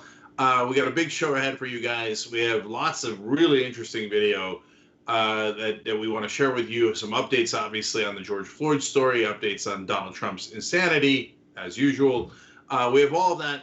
Before we do anything else, we're almost out of time here. We've only got a couple of days in May. We were trying to get to 200,000 in audience funding to keep Young Turks alive, sustainable, healthy, strong, and all of those things. So can I see the thermometer? And by the way, of course, if you want to donate, we would love it. Make sure you take care of yourself and your family and friends first. But if you can, tyt.com/go. Okay, tyt.com/go. And we'll show you that in a minute. By the way, at the beginning of next week, I have a fun announcement. It's not that dramatic, and it's definitely not important, but it's fun. So I've got a fun announcement at the beginning of next week. And in fact, I'm going to announce it on my Facebook page later tonight. So after the show, if you go on Cenk Uygur Official, you'll see my announcement. That's fun. All right, now let's look at the thermometer real quick. All of a sudden, we're in the ball game. It's not impossible anymore. 183,135. Can I see 185? Can I see 185? I love you guys. All right, let's get started. Anna, you're up. After the third night of protests in Minneapolis and across the country, the cop who murdered George Floyd has finally been taken into custody.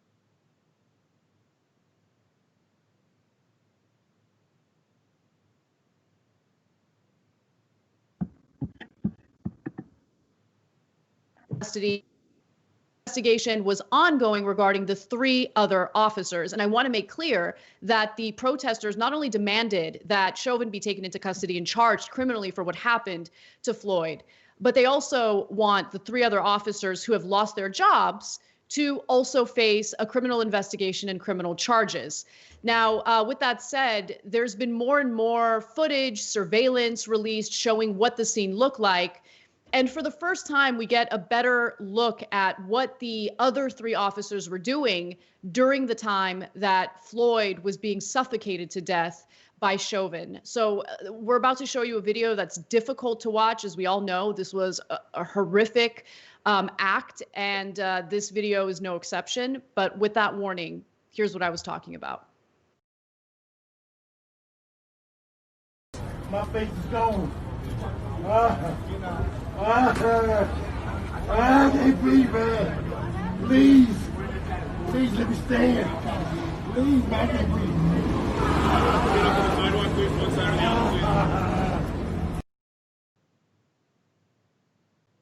So the governor of Minnesota, Tim Walz, vowed swift justice for the officers involved in Floyd's killing. Again, I want to emphasize that the three others have not been, held in custody. They have not been formally charged with anything. He also pleaded for an end to the violence and noted the difficulty in requiring the same institution that sparked the unrest to restore order. But he said the underlying issues involved in George Floyd's death could not be addressed until the literal fires are extinguished. Of course, he's referencing what the protests have been like, which we'll give you more details about later in the show. Yeah, so this is exactly what I'm talking about. They keep saying, oh, well, this is an illegal maneuver and it's not sanctioned by the police. And they're trying to make it out like, oh, this is such an aberration. It's not at all an aberration. It happens all the time. Eric Garner said he couldn't breathe, and they choked him to death anyway. It turns out it's not just Chauvin who's got his knee on him. It's two other cops too, and none of them let him up. None of them stopped when he had passed out. And so I think this disingenuous acting as if Chauvin is like the one bad apple. It's driving me nuts. It's total BS. It's not about a bad apple. It's what they do all the time. They're taught to use excessive force, and they're taught to let cops get away with it. I mean, Chauvin had 18 complaints against him, and they didn't do anything about 16 of them. Apparently, there was discipline about 2 of them. Not discipline enough for him to not kill a black man in the street while he was being taped. He's so callous. All 3 of the cops, they know they're being taped, and they still won't get off of him after he passes out for another 3-4 minutes. So don't tell me it's an aberration. This is what African Americans have been dealing with for centuries in this country, and it's gaslighting to pretend that this is a one-off. Oh, we're gonna have to do something about this one officer. Yeah, when you think about Oscar Grant in 2009 at the Fruitvale station, who was also handcuffed on his stomach and shot in the back, and you think about McDuffie, who was on a motorcycle and shot in the back, and you think about Neville Johnson, where I'm from in Miami, my neighborhood was up in flames. When people talk about this, the civil unrest, I think that's the only thing that these people respond to. But I agree with you, Cenk. I am tired of the rhetoric of people being all of a sudden shocked to see a Black person being murdered when historically it has been part of the history of the United States. And one thing I will say, because you know that I am a disruptor and I come with the truth of my truth, to see an Asian man standing there and not do anything in light of the being in the middle of a pandemic, when Asian people were asking Black people and white people to really stand in the gap for them because they were being discriminated against, when Donald Trump called the coronavirus the Chinese virus, and people were appalled at the mistreatment of Asian Americans. It really sends a message, and it really pained me to see a Filipino man stand there knowing the discrimination that Asian people also receive in this country, and not to even extend just an olive branch, just to say, hey man, don't kill them, don't anything. And there was nothing. I just think that that's a serious, one of our serious problems is that we lack solidarity. And as marginalized communities, we have to take note of our behavior and us being complicit in the oppression of other people of color. Well, let me add one quick thing to that, which is that, look, sometimes when the fires start, it is Asian establishments or Middle Eastern establishments that are burned down or vandalized or looted, right? And then people get really upset in those communities. But were you guys at the Black Lives Matter protests? Yep. Did you show up in solidarity? So, and I'm not trying to pick on those folks. I'm Middle Eastern. My wife is Asian. I'm just saying we got to stick together, all of us. And so don't tell me you're concerned about violence after you see some rioting or looting. You should have been concerned about the violence when it was happening to African American men and they were getting killed over and over and over again. So what that tells me is you're not concerned about the violence. And I'm not saying this to any particular ethnicity. I'm saying it to everybody in America. You are not concerned about the violence. You're only concerned when it might affect you. Absolutely. And women too. Yeah.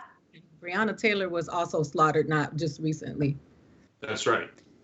Yeah, look, I just want to add that any effort to deflect or distract from the real conversation that needs to be had by focusing on property damage, I'm not interested in entertaining it. I'm not going to indulge it. I think that it's purposely intended to delegitimize a very valid concern that the African American community has had in this country for a long, long time.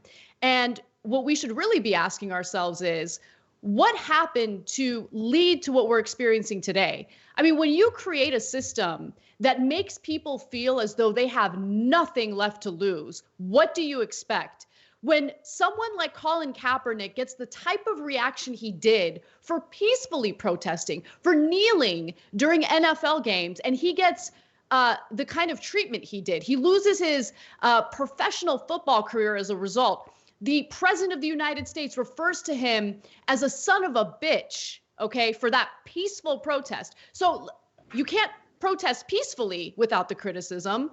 You can't protest the way that people have been across the country lately. There is no accurate way to protest for these people. The critics, they don't want the conversation to be had. They want the country to be complicit in the state-sponsored violence that poor, impoverished communities have been facing, that minority communities have been facing. They hate the fact that we're finally having a genuine debate about this, and we're demanding that something actually be done, right? So I'm not interested in having a discussion about property damage right now, because property can be rebuilt. Property can be saved. But human lives, once they're gone, they're gone. George Floyd is never coming back again. His daughter will never see him again. Okay, that is irreparable harm, and we're having a discussion about someone losing their life. There's no way to fix that. Yeah. Okay, so I'm just going to say one quick thing here. It's not to equate what happens to progressives to African Americans, because African Americans have gone through a nightmare in this country for so long. But all I'm saying is I can relate because African Americans are treated as invisible until all of a sudden something's burning. Then all of a sudden they're relevant, right? But before there was progressives treated as invisible. Don't care. The media won't cover you. You break a story. It doesn't matter. They'll treat you with a total double standard. And then the reason I say this is because, Anna, what you said evoked that in me. It's progressives shouldn't do primaries. Oh, it's in the general election. Now progressives can't do anything in the general election because you're up against the boogeyman, right? So, okay, but you can't fight back aggressively, but if you fight back quietly, nobody covers you. So there's no winning. There's no winning. But same thing times 1,000 for African Americans. It doesn't matter what you do. You just, no, that's illegitimate. This is illegitimate. Everything is illegitimate. So just sit there and get killed. And so now they're tired of sitting there and getting killed. They've been tired all this time. But when it's shown this way, as I said yesterday, violence is politics of last resort, because it's not something that's planned. It's not something that's conscious. Not something that anybody wants. It organically happens when people feel like they have no outlet at all. And that's what the situation here is. I just want to quickly say this, because I think that it's very hypocritical. America and its beautiful capitalism, when you care more about a target than you do about a man being suffocated to death with a knee on his neck. But when you don't you come at me with that looting stuff. When you talk about, I write them down all the time, every time I think of another one. The Boston Tea Party, Bastille, Stonewall, the Berlin Wall. Rioting is the language of the change, right? When we talk about the American government, and when we talk about America, looting is not American. Well, it's very American when you're looting in Nicaragua, and you're looting in Iran and Iraq, and you're looting in Palestine, and you're looting in Black Wall Street, and you're looting Native American land. That looting is acceptable. But when the people finally say no more, and they rise and they start destroying what you care about, which is capitalism, now you want to hurt and now you want to bleed. But you can't shed a tear to watch a man with a knee in his neck for 9 minutes. So you know what? Let it burn. Let it burn. I said it. Okay, so I want to add one quick thing to that. Ida, I'd never thought about it in terms of the Boston Tea Party. You're 100% right. That's what is that? That's looting. It's like the definition of looting. And so we're so proud of that. When the French do it, we do plays about it. Les Miserables, isn't that amazing? How they burn things to the ground, right? When black folks do it, all of a sudden it's the most outrageous, horrible thing you've ever seen. But I also wanted to add one more to your list. The Koch brothers started their fortune by looting Native American oil. And the government even caught them, and they were busted on it. And then that's when they figured out, oh, we can legally bribe politicians. And they started bribing politicians and giving them campaign donations. One of the first politicians they ever did that to was Bob Dole of Kansas. And they wholesale bought the Republican Party because they realized they got caught stealing oil from Native Americans. So are the Koch brothers ever called looters? No, because they loot on a mass scale. When they do it, it's millions upon millions of dollars. So the double standard is maddening. And unfortunately, a lot of the media goes along with that gaslighting. And so if out of this whole segment, will they take away, hey, man, they made a good point about the Boston Tea Party. They made a good point about African-American experience. No, if anyone covers this segment, I guarantee you, they'll focus on Ida talking about burn it down, right? They're like, how dare you? You can't say that. That could affect white people. You can't say that. But if it affects black people, hey, whatever, man. There's nothing we can do about it. We have been principled and right on this all throughout. We were against violence when it happened to African Americans, and we were outraged by it. We've been outraged against violence in every single situation, including this. So, but if you weren't outraged, and you were part of the racists who celebrated Kaepernick not being in the league, etc., don't come talking to me about violence. Right. Yeah, and I mean, look, if people are really that concerned about property damage, I can show you tons of images of massive cities throughout the world that have been basically destroyed to rubble because of our state-sponsored terrorism abroad. The actions that we're taking in Yemen right now, we're assisting Saudi Arabia in a genocide. All you Trump supporters who come at me regarding the Armenian genocide, you care about the genocide that's happening right now with Trump's little buddy in Saudi Arabia?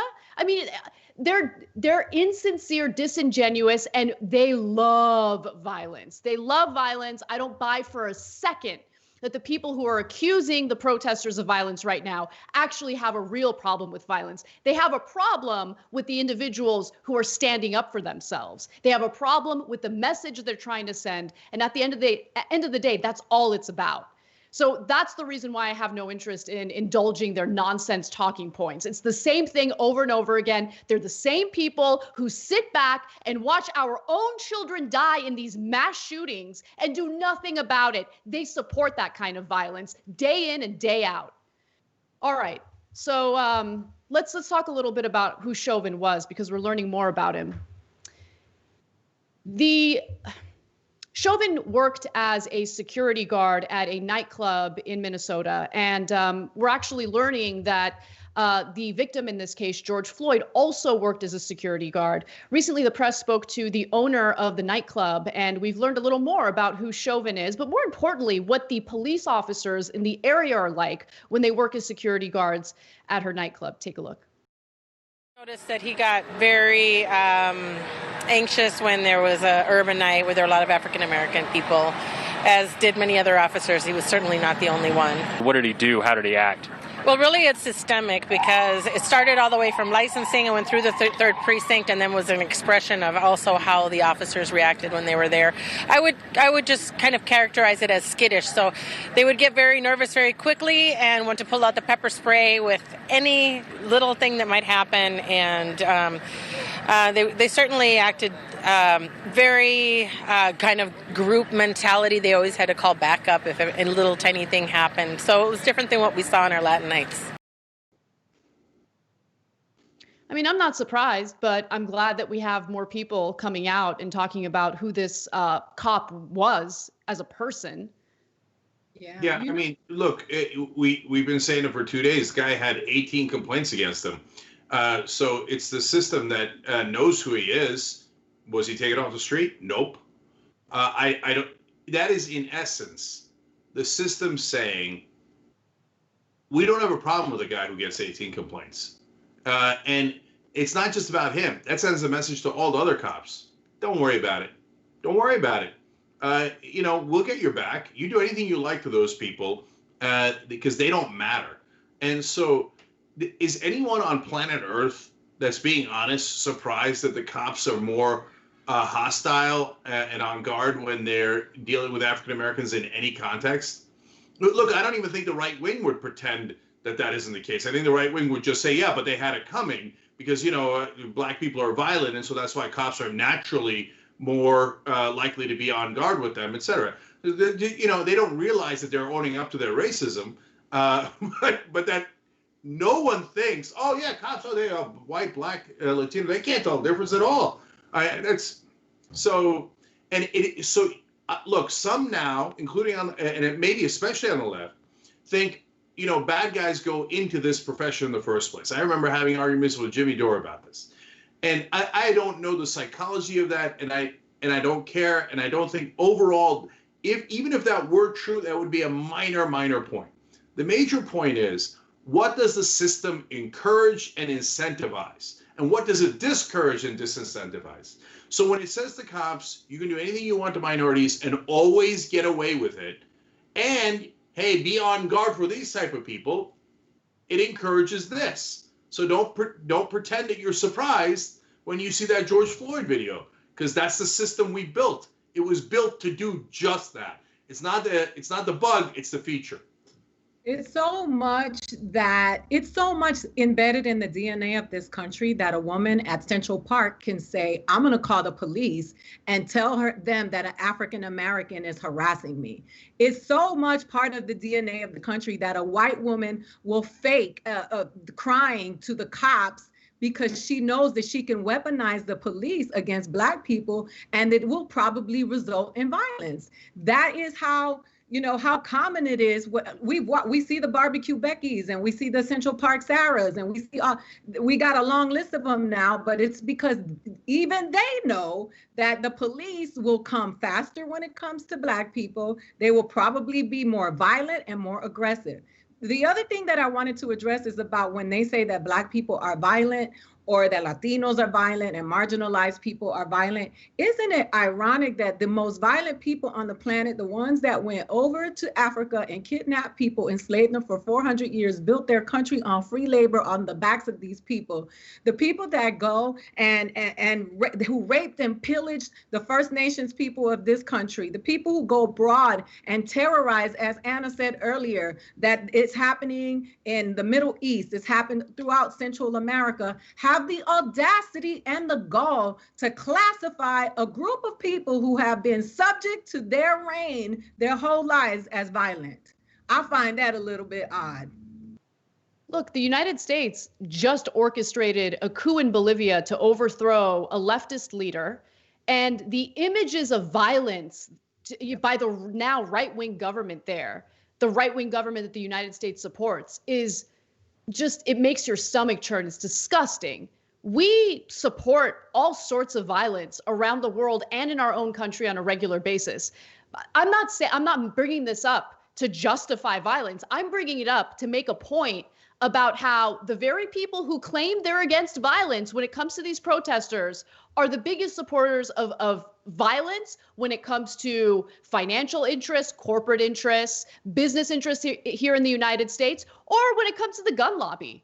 Because really, when they get to choose between lessening violence in this country by passing common sense gun control laws, just a damn background check when it comes to gun sales between private sellers and these, gun shows, they won't do it. They choose violence over lessening the amount of mass shootings in this country all the time. So I don't believe them. I don't believe that they don't like violence. I believe that they love violence, but they use these arguments to continue to oppress groups in this country that have historically been oppressed. That's what this is about. If you think about those protesters in Michigan who had their guns on their hip, screaming in the face of police officers who got to go home that day. You think about all the babies that were murdered in Connecticut, and you think about Dylan Roof getting bought a Whopper and was treated with grace and decency after murdering 9 Black people who were in church.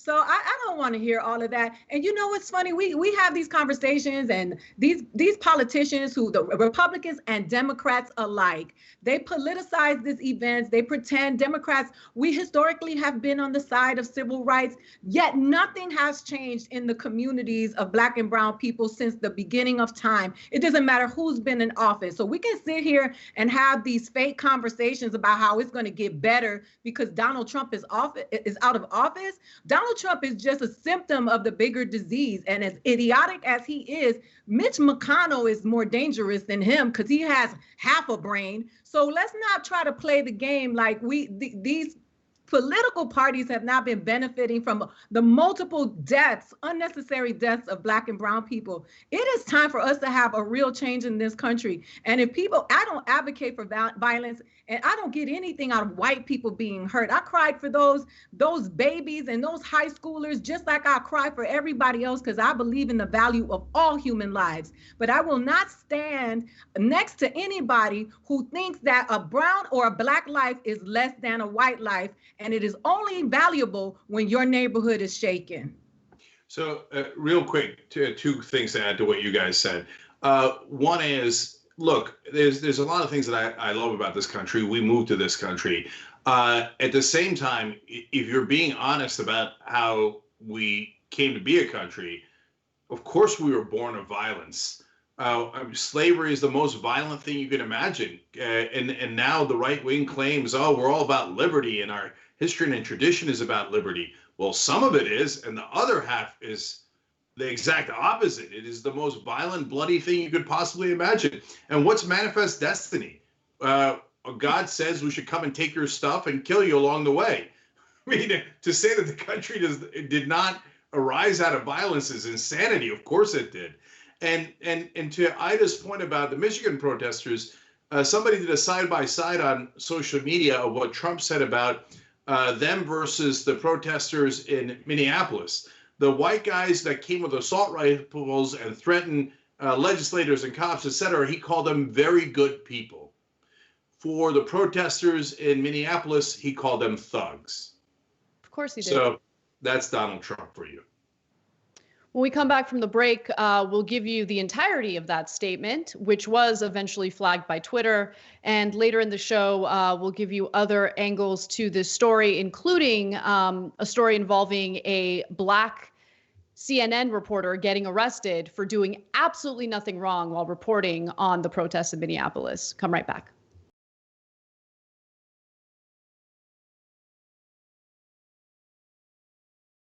You know, old school's pitched to me from Jank. It'll just be me, you, Jesus, Ben, and maybe Michael. And we're like, okay, cool. I can do that every week. As you can see, me, Jesus, Ben. When you make the order, it says, don't exceed $20.01. So I'll just order literally anything to get it as close to that as I possibly can. I'm sorry that I ordered $45 worth of food and got an email saying, sir, would you like to rethink that? And I go, what are you talking about? I was in hell. I was just like, oh my God, the theater's empty, nobody's here. Everyone on screen keeps f***ing cursing. Why did I let this happen? And the whole thing looks like it was shot through a glass of milk. My mom's gonna be so mad. If you're looking for a heart attack, the short way, baby.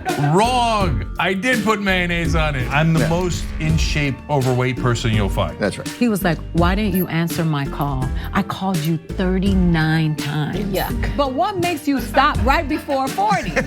You know, what makes you say, nah, man, I ain't doing that no more. I'm cool. And I called you back on the air. And I was like, okay, Kevin Smith, big shot. What the f***? You said you'd come on and you didn't come on. I'm sure I took that very well. Yeah, you did. You called me back the next day and said, I thought it was 7 a.m. There's now deep fake porn. I don't know if you guys have heard of this. I heard of it.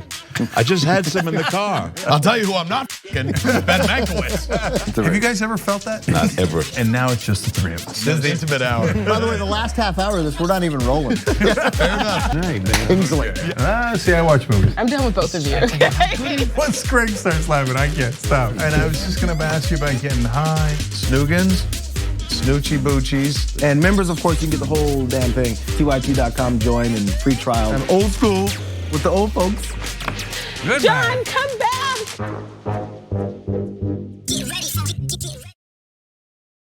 Electric cars are awesome, but they aren't the best tool for every job. You can't park them on the edge of the sidewalk while you run into the store for a few things. On top of that, an electric car is just financially out of reach for many people. That's where Zoom electric scooters come in. When I say electric scooter, I'm talking about small motorcycles with space in front of you to put your feet. The Zoom scooter has a range of 60 miles, offers a smooth ride up to 40 miles per hour, and can be charged from any electrical outlet. Start saving on gas while reducing your carbon footprint. To find out more, go to tyt.com/zoom. Enter the code TYT50 to get in. I'm Brett. I would like to refer to this segment as the Do I Still Have This Talent show. So I want to see if I can play harmonica without my hands.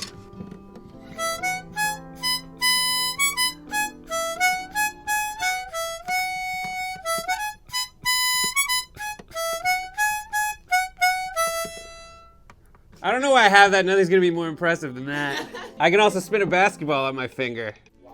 While drinking. I'm gonna spin a basketball on my finger while drinking apple juice. You can do this, dude. It's also flat. I don't know if that helps or hurts. And it seems to be somewhat wobbly. Ta-da!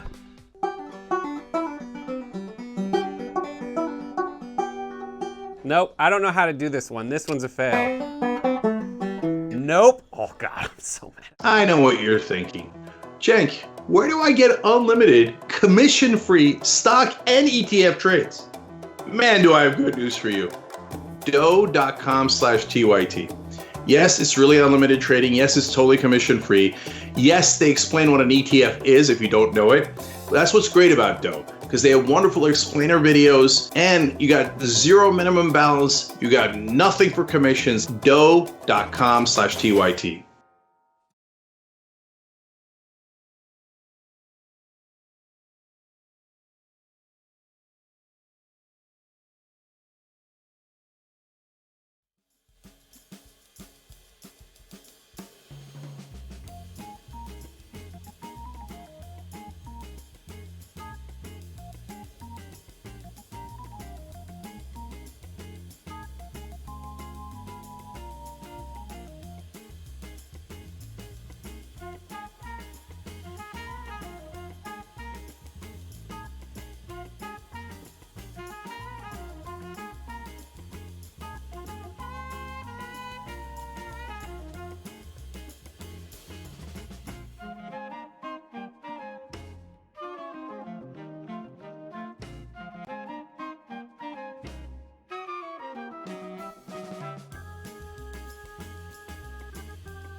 All right, back on the Young Turks. Want to tell you that we got Shop TYT stuff going on as well.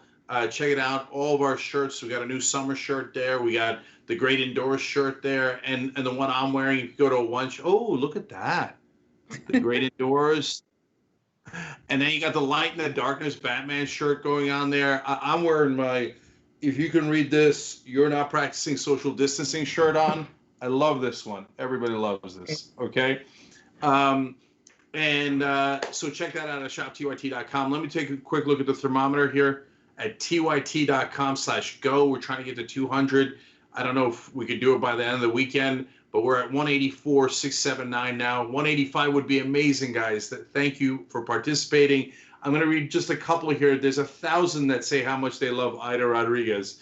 But one from the member section. Tattered Remnant says, if a getaway driver is guilty, then the cops sure should be also. And if there were good cops, they would be outing the bad ones. Since they don't, it's obvious there aren't. So that's a really great point. It's called felony murder. If you're involved in the case at all, you could be charged, whether you're a getaway driver or anything like that. So if Chauvin is charged with murder, why aren't the other cops charged? They would be if they weren't cops. Then D. Uchenna in YouTube Super Chat says, thank you for keeping Breonna Taylor in this conversation, Aida. I love you. You're an amazing human, and I love that your voice is unfettered. I'm only reading one of 1,000 of those comments. And the last one is Crystal Flores with another great point, also using YouTube Super Chat. She says, I'm an ICU registered nurse. I'm mad that the medic checked George's carotid pulse while the officer was still holding pressure on his neck. They all failed him. That's also a great point. No one had the courage to say, hey, I'm checking for a pulse to see if he's dead, so can you please get off his neck? Why? Because the cops rule the roost. Everybody knows it, and you're not allowed to question them as they're murdering someone. All right, let's get back to the news.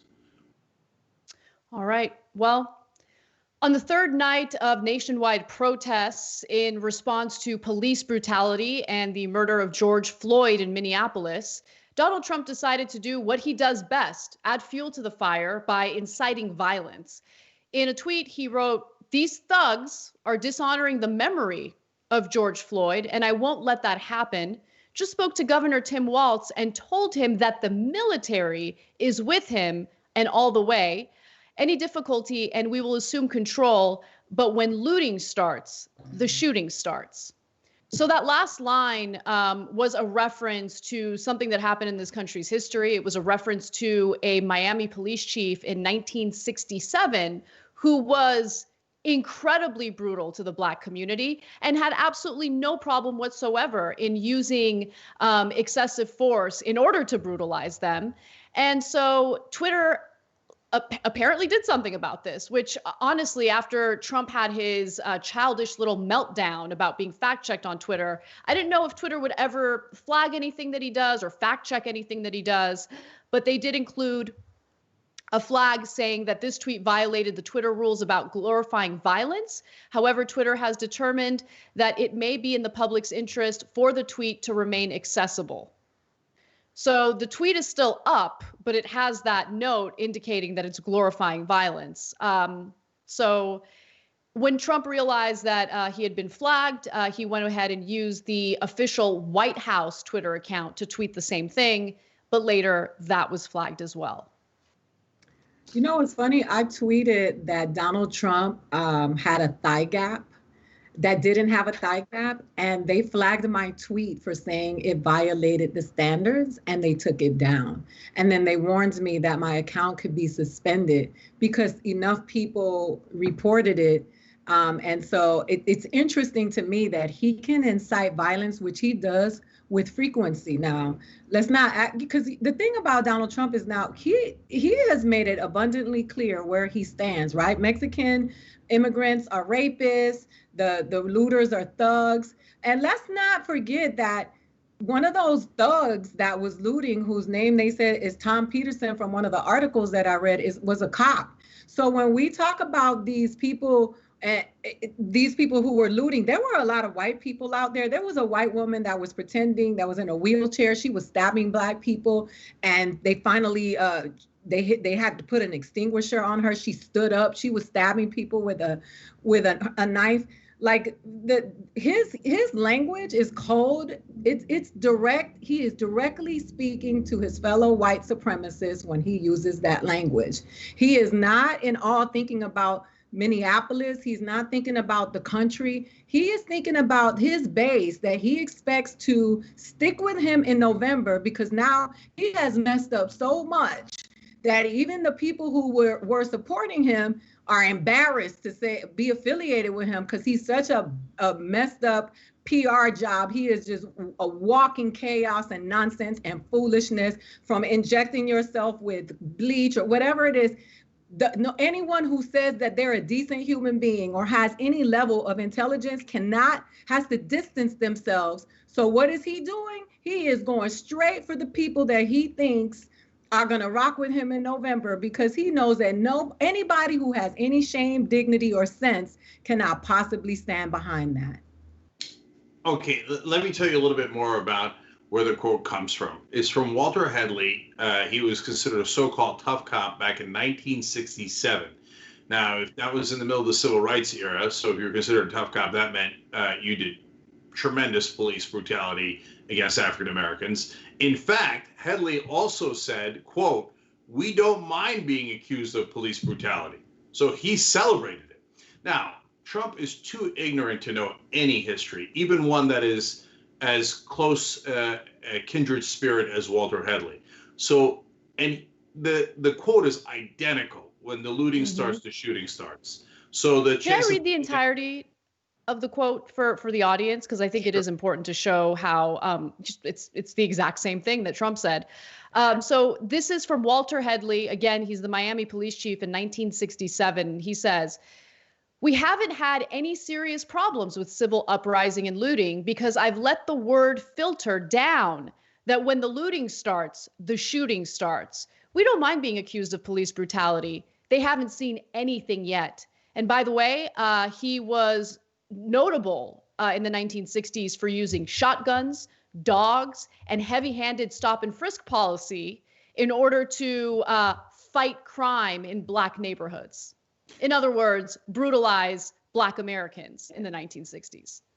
They also used dogs against African Americans during the slave patrol days.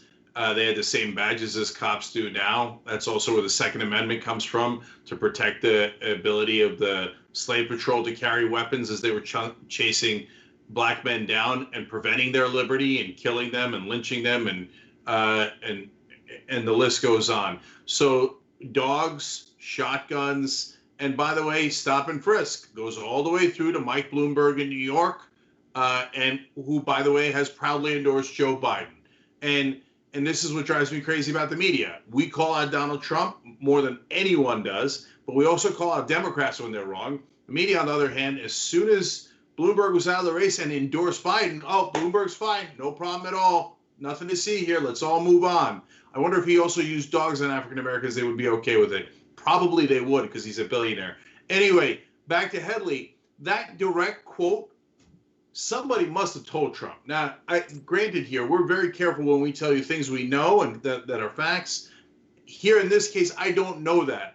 But my guess, given that it's the exact same quote, is somebody in the White House said, oh, this will be a good thing to tell the president because it'll be a dog whistle to all the racists who love it when we do police brutality against Black people. They gave it to him. He used it. So, gee, I wonder where they're coming from. Can't quite tell. And then I was on a podcast, Anna, on Wednesday with Politicon. I was on with Joel Pollak from Breitbart. And he said, oh, my God, I can't believe anybody would call Donald Trump a racist. Oh, come on, man. They are so he's like, can you name one racist thing he's done? I mean, they say it with I'd love to do that. His presidency began with a group of white supremacists and neo-Nazis marching in Charlottesville, Virginia, chanting, "The Jews will not replace us." He referred to them as fine people, and he never once referred to the disgusting neckbeard white supremacist who ran over Heather Heyer and murdered her because she was counter-protesting that hatred in Charlottesville. Didn't call them a thug, didn't call him a thug, and referred to them as very fine people. That's just one example. Maybe another example, there was a mass shooting inspired by Donald Trump's anti-immigrant rhetoric in El Paso. He had nothing to say about that in regard to how he and his rhetoric influenced the type of behavior that we saw, the murder, the mass murder that we saw in El Paso. That's another example. I mean, I can give you more. He had nothing to say about the thug, Cesar Sayoc, who was sending those bombs to political opponents, to Democrats, to members of the media. Look, the number one criminal in our country is the president of the United States. He is 100% in favor of not just racism, but of murder, of violence. He has defended white supremacy in this country over and over again. And to be quite honest with you, I'm really tired of having the same ridiculous debate about whether or not Donald Trump's racist, right? So any media outlet, any podcast, any type of news source that even asks that question, the hosts are morons. You apparently don't know. You've been sleeping and you're completely unaware because you're rehashing the same debate that does not need to be debated. Donald Trump is a racist. So now what you need to ask is what this country is going to do about it, period. I'm so tired of having the same conversation like, oh, but is Trump really racist? Yes, he's racist. He's racist. Are we not bored with that same discussion over and over and over again? These lazy ass hosts who don't want to do any type of critical thinking or focus on any type of strategy or important issue. And instead, they ask the same question incessantly. Do your jobs. Do your jobs. I don't care what Pollock has to say. He's a hack and he's an absolute clown and he's not a credible person to have any type of debate or conversation with. And let's not forget that he tried to bring back the death penalty for the Central Park Five. Like, he has a history, Exactly. His family and their real estate history in New York with regards to Black people and poor people. So I don't understand where, I'm with you on that. I mean, we can go on and on and on. The illegal immigrant, the immigrants that come here are rapists and murderers. Like, I mean, the shithole countries. Like, I'm not trying to curse. I'm quoting the President of the United States of America. Yeah. We got to take a break. Sorry, guys. We got to go. We got to take one more break. Finish that thought when we come right back.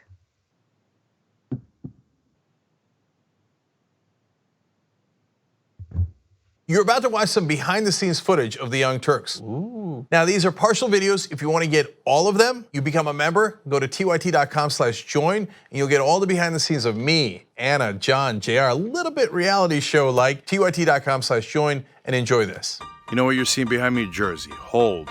Watch me flip this camera. However I flip it. Do I flip it like this? No, I just took a picture. I'm bitsing right now. What? Behind the scenes. Oh, okay. For members? I don't have my face on. She doesn't have her face on, folks. Oh, that's JR's ass right there. You can't take 5 minutes off, can you? No, I can't, Johnny. Bye. I said it was live stream, But I was lying. It's not a live stream. It's just for members. Bitsy, this is my cat. You know what his name is? Kiki Cat. Animals are innocent. Control room and the insanity is obviously there. Right now, as you can see, I'm directing or tech directing. I'm so happy to be here. This is what like a Labor Day beard looks like for Cenk. Man, you're a Young Turks viewer if you recognize me like this. Oh, thank you. You are the one person in my life I would love to meet. What's going on, guys? This is a Bitsy or a BTS or behind the scenes with Hassan Piker, aka Woke Bay. Oh, hi. I didn't see you there. I have finished my show, The Damage Report, and now I get into a really awkward time of the day. When I'm sitting, the control room is right there. So I can see Bart. This is the Pittsburgh office, by the way. Referred to often as the boiler room. You see how it's ripped? Is it super unprofessional to wear that at a business meeting? Or am I like cool, rebel? I just finished doing the power panel and I'm fired up. What do you do for TYT? Not a whole lot. If you're frantically tweeting at us that something's broken, thank you, because I'm fixing it. And thank you for being a TYT member. Super last thing, because there's always got to be a super last thing.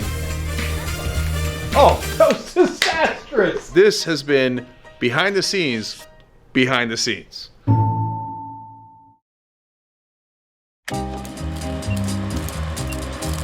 We're gonna do a little thing we like to call Weekly World News. Weekly World News! I cull stories from around the globe, stories that aren't covered on the main show or aren't covered enough, and I turn it into a 5-question quiz for Dave and Steve.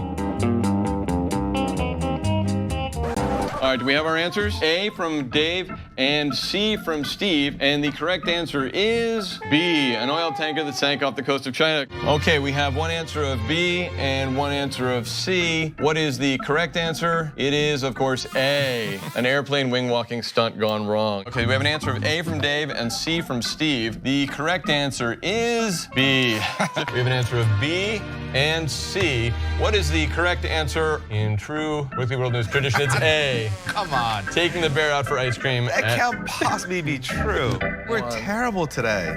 Just terrible.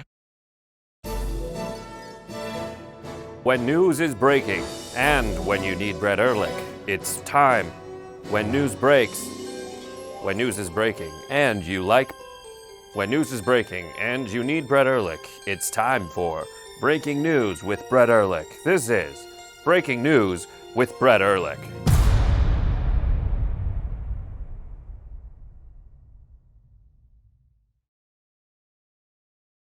Climate is changing fundamentally, extremely, and non-linearly. It's becoming worse now. It's not when the levees burst that is the problem. It's in the anticipation of that. So I hope every human being is safe. And by human beings, I do not include multinational corporations, especially the ones that started climate change in the first place. What we're currently doing right now in cutting emissions is clearly not enough. There will be ramifications to what Trump is doing. I don't want people to suffer, but I feel like there's going to be a lot of suffering because we have an imbecile as our leader.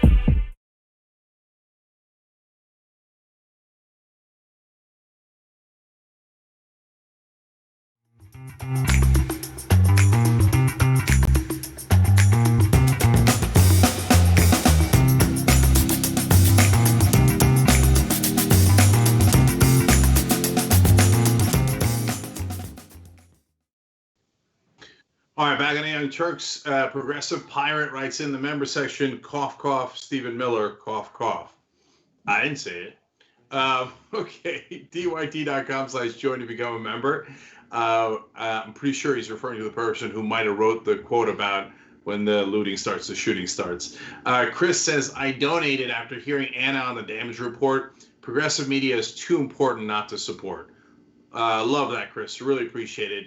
He's, of course, referring to tyt.com/go. That's our audience fundraising campaign so that we could press on and stay sustainable. Let's take a quick look at the thermometer there and see where we are. Here we go. 185,466. You guys are amazing. We're trying to get to 200. We only have a couple of days left by the end of the month. If you can chip in, any amount helps. You guys are wonderful. Another 1,000 comments saying how much they love Aida and Anna. In fact, Lee Smith on Twitter said, you know it's fire on TYT when Cenk is the quiet one. And finally, Fraser John using YouTube Super Chat said, Anna for president. That's all. I'll vote for her. Thank you.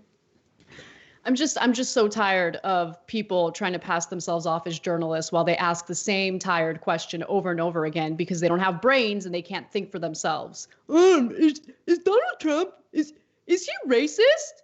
Wow, great journalism there. Congratulations. It's been 3.5 years. You haven't figured it out yet? Anyway, are we ready to move on? Yeah, let's do it.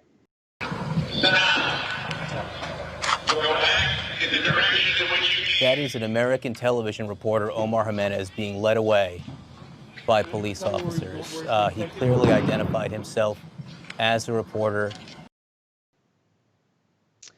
That's right. A Black and Latino CNN reporter was arrested while he was simply doing his job. It happened live on television. And this is the type of First Amendment freedom of press violation, constitutional violation that should outrage every single American in this country. And if you want to see what this scene looked like, and whether or not there was any justification for the Minnesota State Troopers to arrest Omar Jimenez and his crew, let's take a look at the context. Wherever you'd want us, we will go. We were just getting out of your way when you were advancing through the intersection. So just let us know and we got you.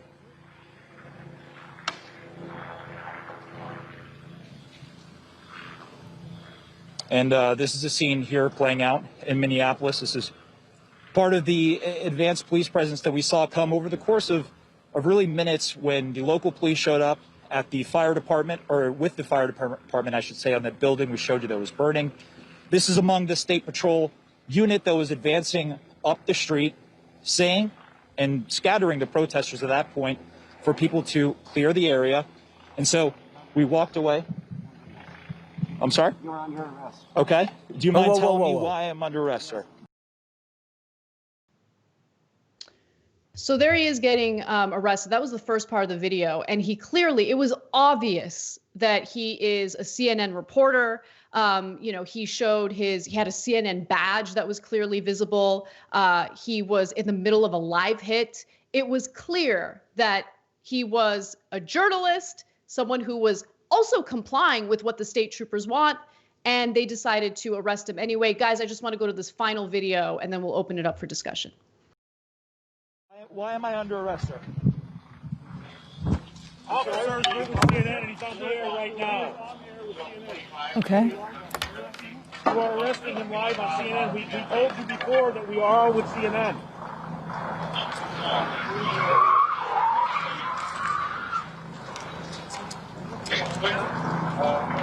If you're just tuning in, you are watching our correspondent, Omar Jimenez, being arrested by state police in Minnesota. We're not sure why our correspondent is being arrested.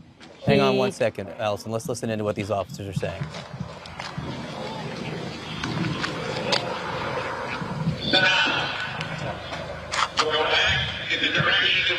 That is an American television reporter, Omar Jimenez, being led away by police officers. He clearly identified himself as a reporter. So that's what the scene was like. He was shortly after that was released, but I do want to note that he wasn't the only person who was arrested. Members of his crew were also arrested, and later they were let go. And the response that we've gotten from the Minnesota State Troopers is, in the course of clearing the streets and restoring order at Lake Street and Snelling Avenue, 4 people were arrested by State Patrol troopers, including 3 members of a CNN crew. The 3 were released once they were confirmed to be members of the media. But he was wearing a badge that was clearly visible. You see it hanging from his pants. And he was in the middle of a live hit as he was being arrested. So no one's buying that argument at all. No, here's what they actually meant. They were released as soon as we figured out that it was CNN. It's not like they didn't know he was media. There was a giant camera pointed at him. It wasn't a cell phone. It was a big TV camera. And by the way, if it was a cell phone, that's still 100% acceptable. So basically they were saying we were arresting all the media. We just didn't know that they were part of the powerful media. It's unbelievable. Jeff Zucker had Tim Walz, the governor of Minnesota, on to discuss this apparently minutes after the arrest. We had a reporter and a cameraman arrested in St. Louis 3 years ago covering protests, incredibly similar situation. They've got a TYT flag on their mic. They've got press credentials. They show it to the cops. The reporter is white. The cameraman's black. Boom, arrested. No one cares. By the way, CNN didn't stick up for us. None of the major media stuck up for us. But all of a sudden, when it happens to CNN, everybody's outraged. And by the way, they should be outraged. But they should be outraged when it happens to all media. And CNN had a reporter a block down the street who was white. So people constantly trying to avoid the very, very obvious. Now, for those of the right-wingers who are going to say, oh, you think they're going to do that live on camera because they actually want to do it race? Well, they did do it live on camera. That shows how brazen they are. And it doesn't mean that they had to have a committee meeting and a memo ahead of time saying arrest only the black reporters. What we're trying to tell you guys is it's the assumptions, the stereotypes, and the discrimination that's built into the system and into those cops' heads. Because when they see a white reporter and he says, I'm from CNN, they go, oh, he must be from CNN, and they don't arrest him. When they see a black reporter from CNN, they go, yeah, right, yeah, sure you're from CNN, arrest him, and they lead him away. In fact, let me just read the last comment in the story here, because there was a white CNN reporter there. CNN's Josh Campbell, who also was in the area but not standing with the on-air crew, said he too was approached by police but was allowed to remain. He was quoted as saying, I identified myself. They said, okay, you're permitted to be in the area, recounted Campbell, who is white. I was treated much differently than Jimenez was. Ida, go ahead.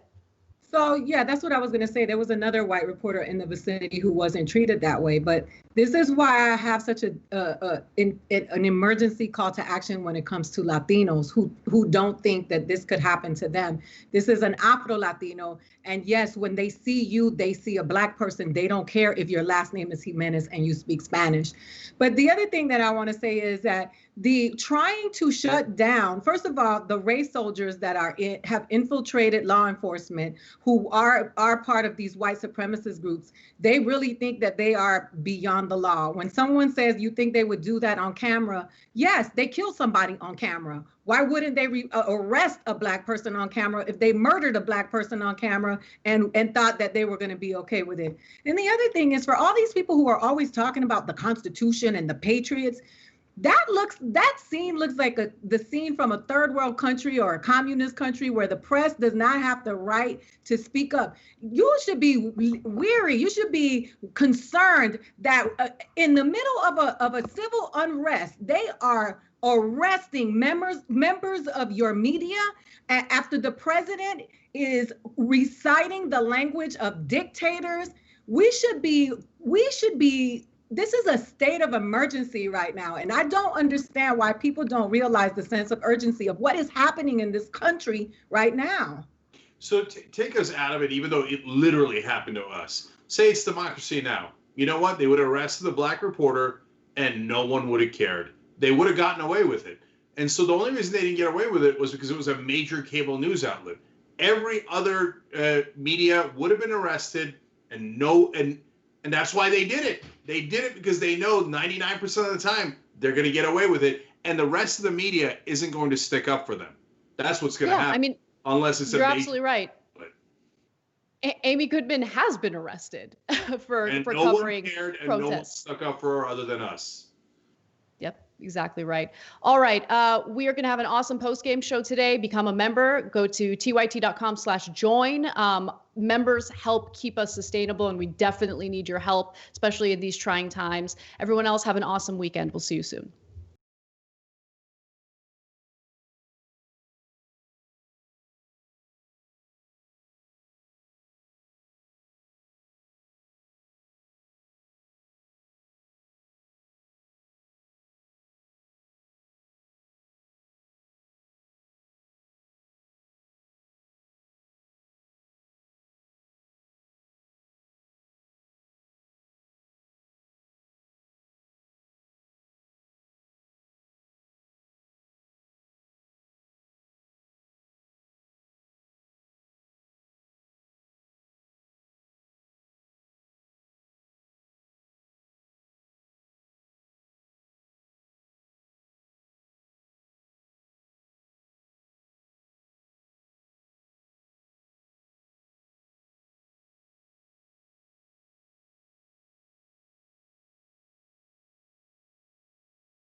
the post-game Cenk Uygur, Anna Gasparian, and Aida Rodriguez with you guys. I want to remind you one more time, make sure you're checking out Truth Serum. That's Aida's show, Fridays at 3 p.m. Eastern.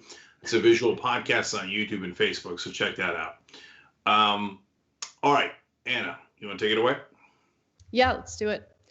So after the third day of protests around the country, but particularly in Minnesota, in response to police brutality that led to the murder of George Floyd, we're hearing a lot of accusations regarding these protesters engaging in violent acts. And I just want to say that before making a judgment, it is important to understand that not every act of so-called property damage or violence people see on videos are put in proper context. And it does also seem like there are either provocateurs, and in some cases, people are accusing, undercover cops of causing some of the property damage, which then leads to an uptick or escalation of violence during these protests. So there's a video that's been going viral, and I want to kind of debunk some of the rumors that's been going around, because there certainly are rumors, but I also want to make clear that this individual is not part of the protests. In the video that you're about to watch, you'll see a masked white man holding an umbrella break windows at an AutoZone in Minneapolis. And you'll also notice that there are Black activists around him telling him to stop, and more importantly, asking him who he is and why he's doing this. And he gets real defensive. So let's take a quick look at that video, and then I'll break down what we know. I'm doing this shit, guys. What the? I ain't got part of that.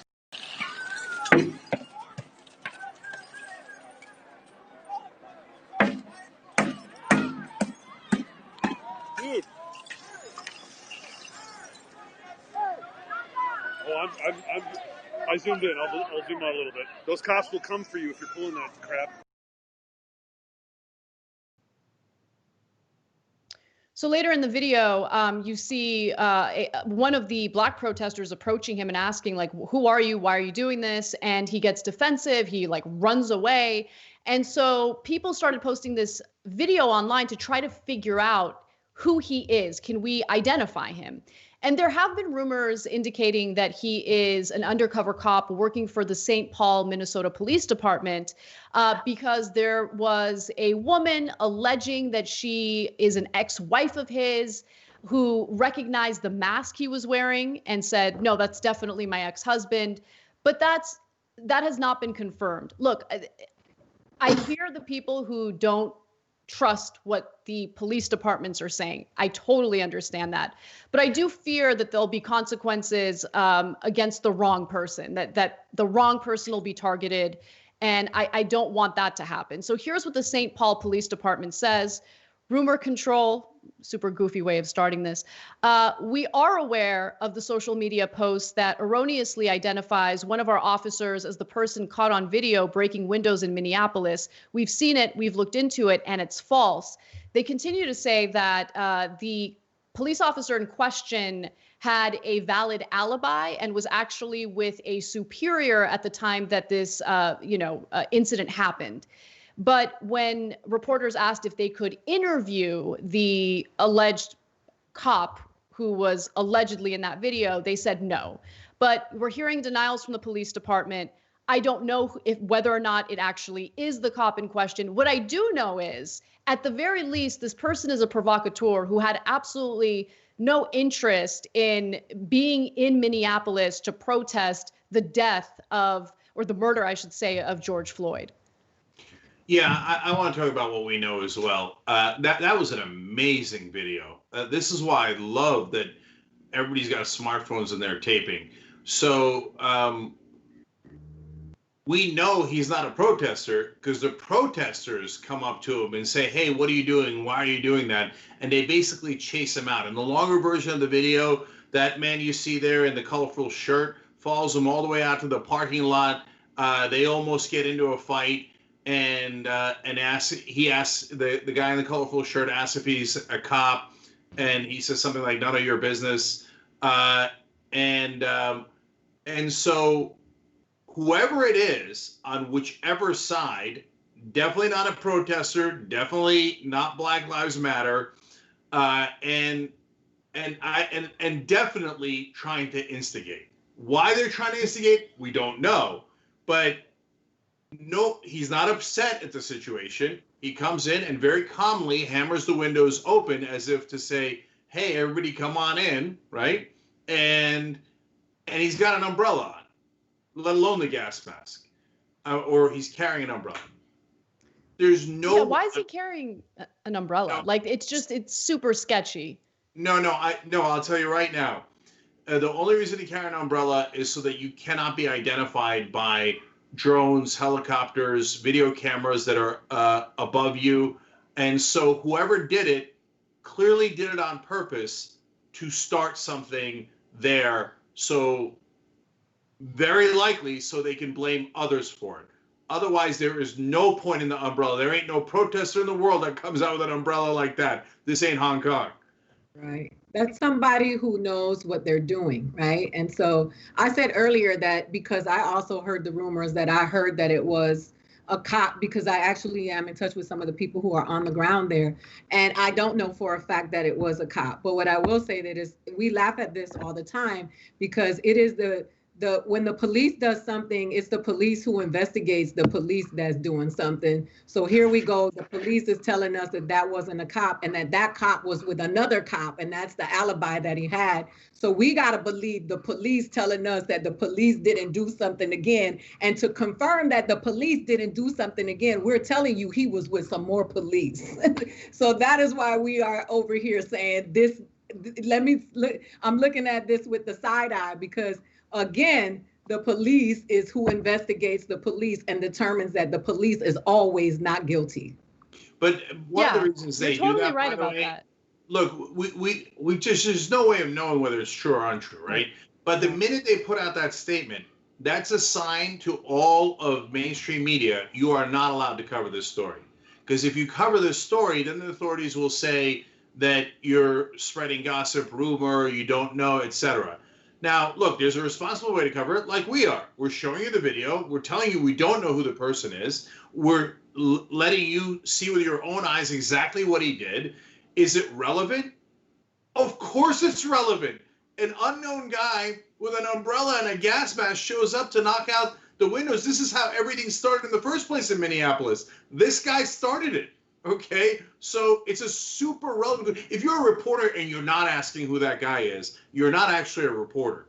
And when the authorities tell you to look away and you look away, you're not actually a reporter. So, and guys, we have now insane conspiracy theorists, first of all over the country and all over online, and it goes on and on. And so it's, and I've said this in the past about Alex Jones. If you were someone doing a conspiracy, you would love to have someone like Alex Jones out there because he delegitimizes everything. So are there actually black flag operations where someone from the other side starts something so that they could blame that side? Of course there's black flag operations, right? So for example, at Turkey, there was officials, very high ministers in their government, caught saying, maybe we should attack one of our facilities in Syria so that we could justify a quote-unquote counterattack. That's a black flag operation, and it's absolutely confirmed. But the Alex Jones of the world have made words like black flag operation or conspiracy theory so toxic, so nuclear, that anytime somebody says, hey, where's that guy with the umbrella? They go, oh, what are you, a conspiracy theorist? No, there's a dude with an umbrella knocking out the windows that started all the looting. Okay, so who is he? That's a very, very fair question. And my guess is no one will ever find out because once the authorities say you're not, in essence, we've already said no and you're not allowed. And what is between the lines is if you investigate this, we will call you illegitimate. It's over. Mainstream media is going to get scared and they're going to run for the hills. Well, there are confirmed cases of police brutality toward these protesters and demonstrators, and those don't really seem to get much attention. You know, all the emphasis has been on, oh, these protesters are looting, these protesters are doing all these terrible things. Well, let's talk a little bit about how the cops have been treating the protesters. So multiple videos have emerged showing the protesters, in many cases, not doing anything wrong, practicing their First Amendment right, their freedom of speech. And then you see these examples of cops basically escalating rather than de-escalating tensions. I'm going to show you this next video out of many that I've seen because this one is just particularly egregious. Okay, so get a load of how a drive-by cop handled bystanders. Take a look.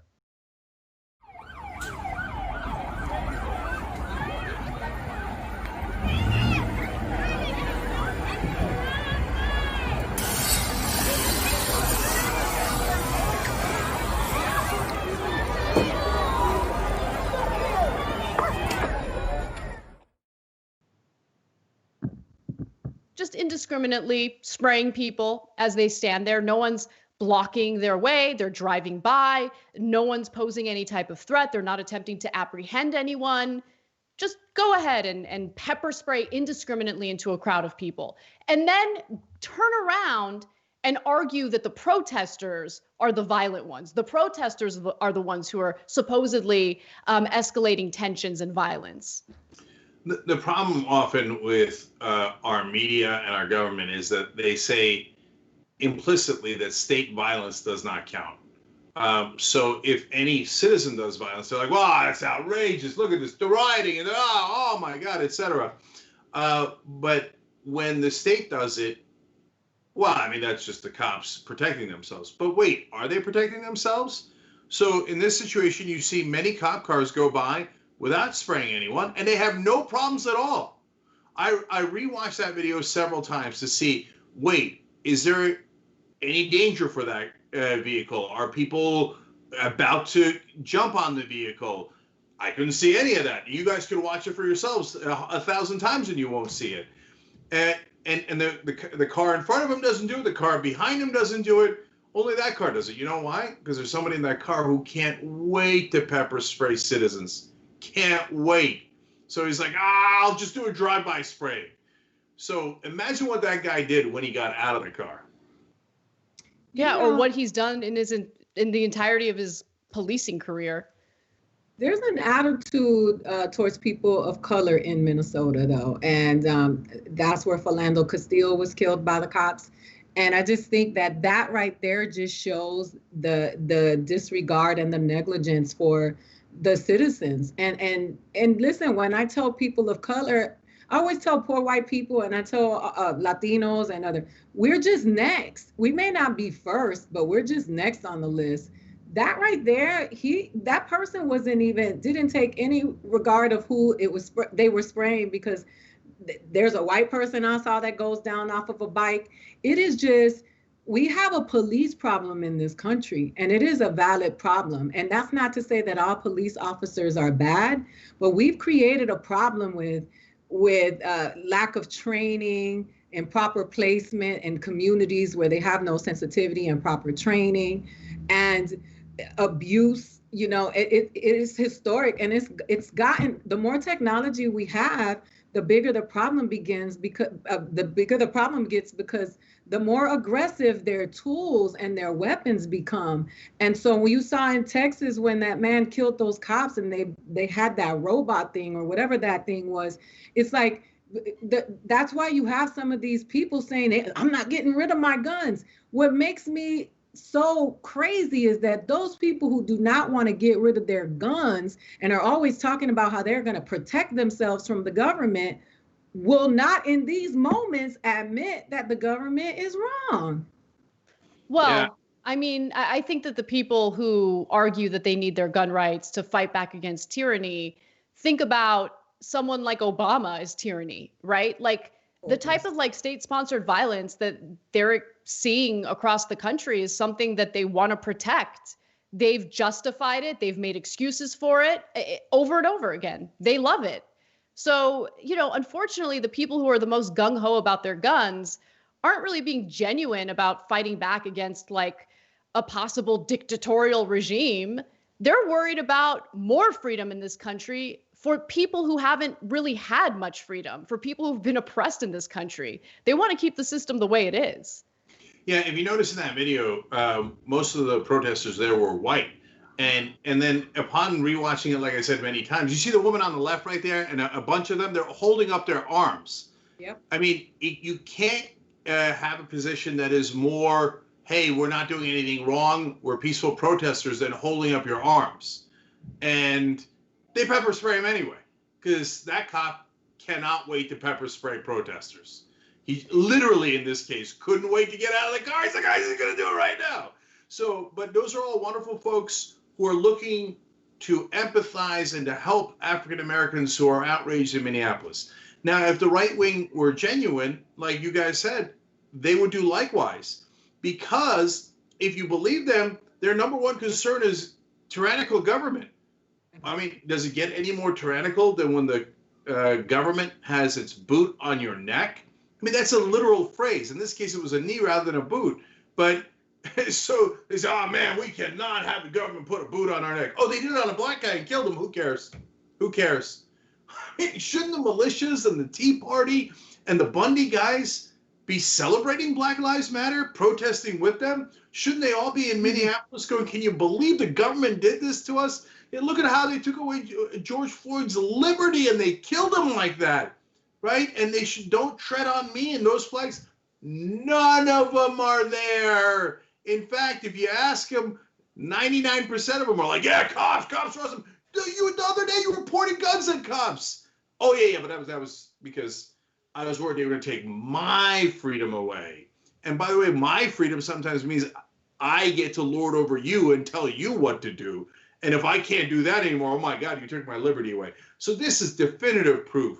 Those right-wing guys who talk about the tyrannical governments, they don't mean a word of it. They never meant it, and they'll never support anyone else when the government does actual tyranny on them if they're not white right-wingers. Yeah, and I also want to just quickly point out that minority communities disproportionately deal with this type of violence, with this type of brutality, excessive force, state-sponsored, murder, violence. But I also don't want to leave out that people who have no power, right? If a police officer is a so-called bad apple and he perceives you to have no power, he will absolutely use that perception to brutalize you. Or if you're a woman, possibly even sexually assault you. I mean, those stories exist as well. And, as you were talking, Cenk, it made me remember a story about, me and a few other people from TYT going out to grab lunch, like during our lunch break. This is several years ago. I remember talking about it on the show. And I made an illegal U-turn. John Idarola was in the car with me, and I totally deserved to get stopped, right? I took a risk. I shouldn't have done it. Illegal U-turn. A sheriff pulls me over, and I immediately admit guilt. I'm like, I know what I did. It was wrong. Here's my license. Here's my registration. Totally complying. Immediately tells me to get out of the car. And then I start kind of panicking because I'm like, but why? Why do you want me to get out of the car?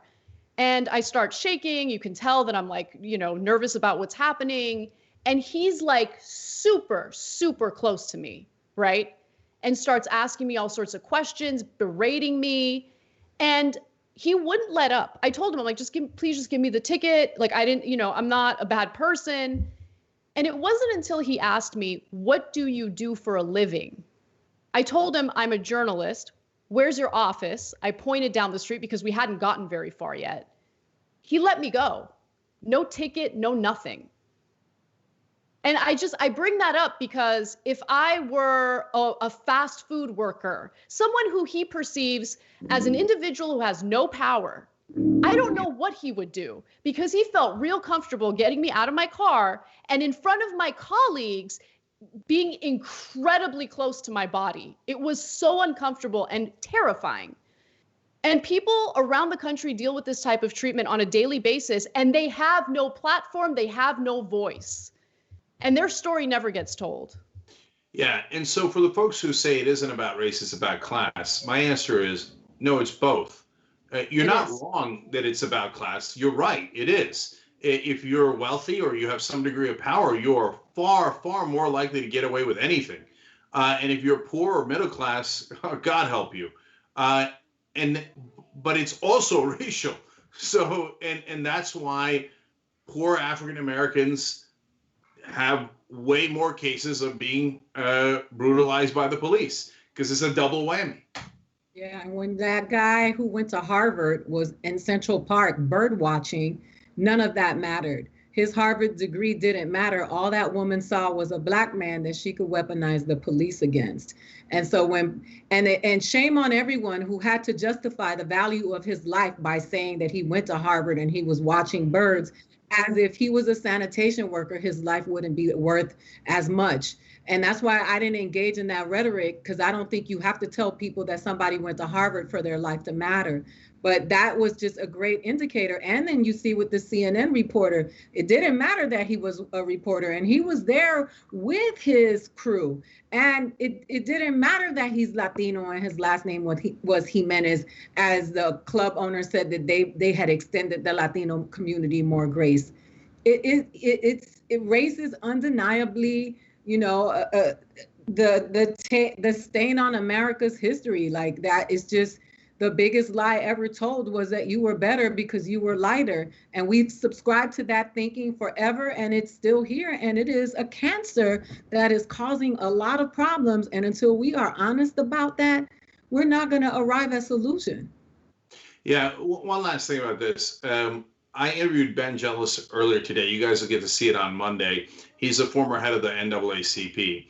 And he said something off air that I wanted to share with you guys. We were talking about, he's now a visiting scholar at Penn. I said, I went to Penn.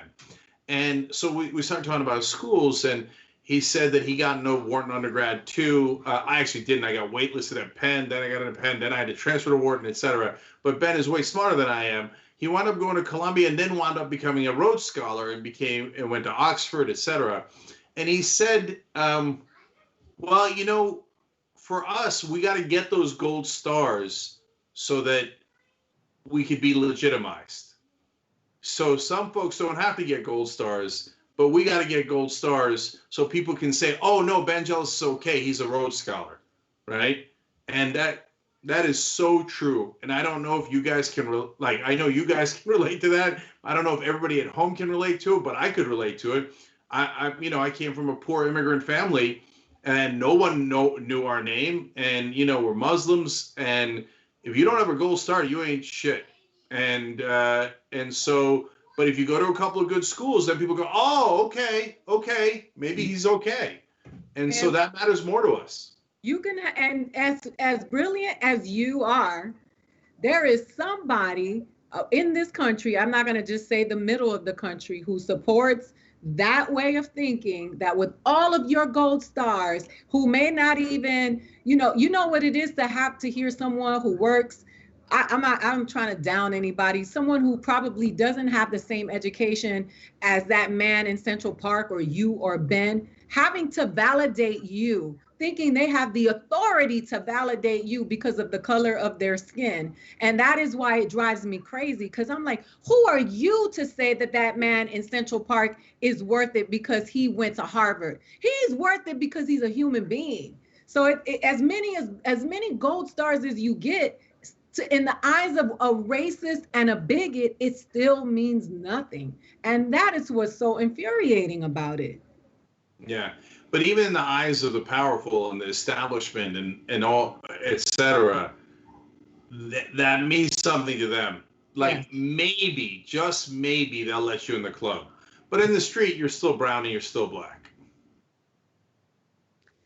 All right, I'm done. I just can't. I can't anymore. At some point, I got to call it, and I just. Okay. Anyway, it's all good. This job's difficult.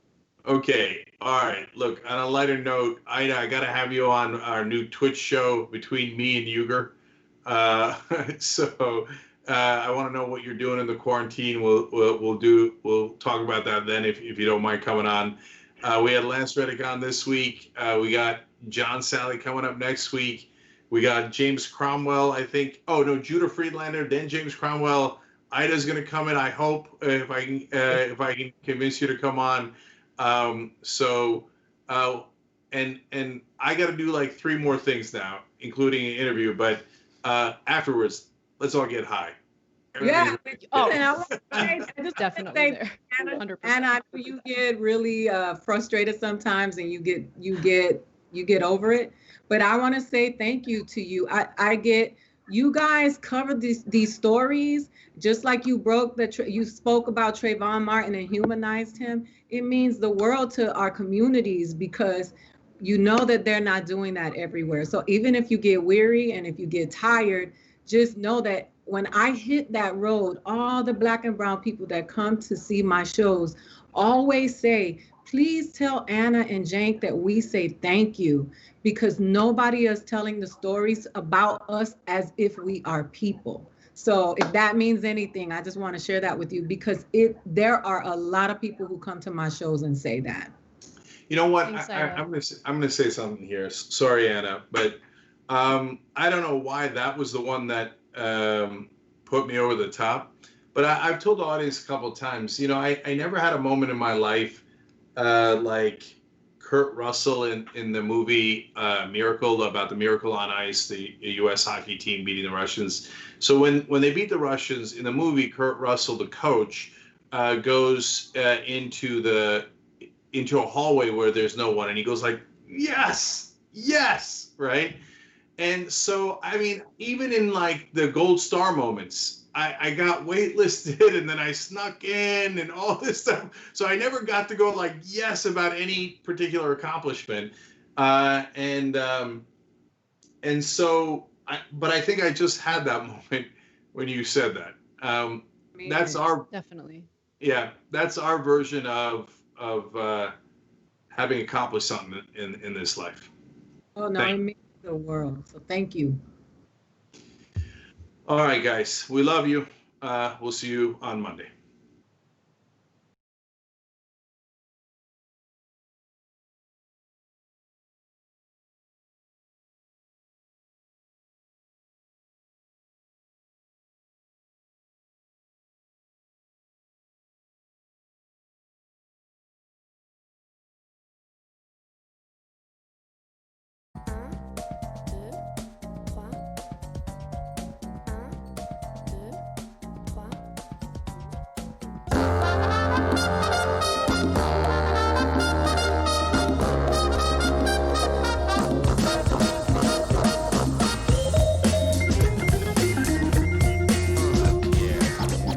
Welcome to the Happy Half Hour. I'm Brett Ehrlich. With me is Francesca Fiorentini. Welcome to the show.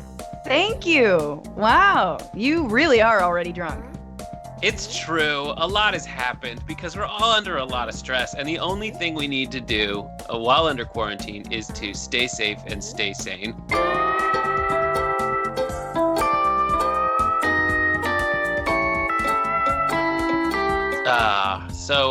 I feel a lot saner after having seen that. So how has quarantine been treating the Fiorentine? The Fiorentine, the Quarantini, it's been good. Yeah, like the Happy Half Hour, I think you should rename to the Happy 11 Weeks. I do feel like it's going to be weird going back to drinking with other people, you know, like that's the biggest change. Like, I feel like I've been drinking so much that once I get out of here and I'm able to like hug other people, like I won't need alcohol anymore. Like, you know, like you're not supposed to drink alone, but now I feel like if you're drinking with others after all this, that's when you know you have a problem. That's true. You know, it's like a post-apocalyptic wasteland when the one thing they told you never to do is the only thing people do every day, which is to drink alone. Yes. It's gotten very serious with me and my household. Yeah. What are you drinking right now? I am drinking a French 75. Good for you. Which is from the Downton Abbey cocktail book that I did purchase because me in quarantine is just my mom, age 75.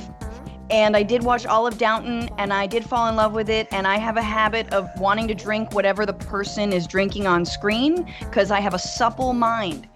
And so I was like, I need this book. And so French 75, it has gin, lemon juice, simple syrup, topped off with some sparkling wine.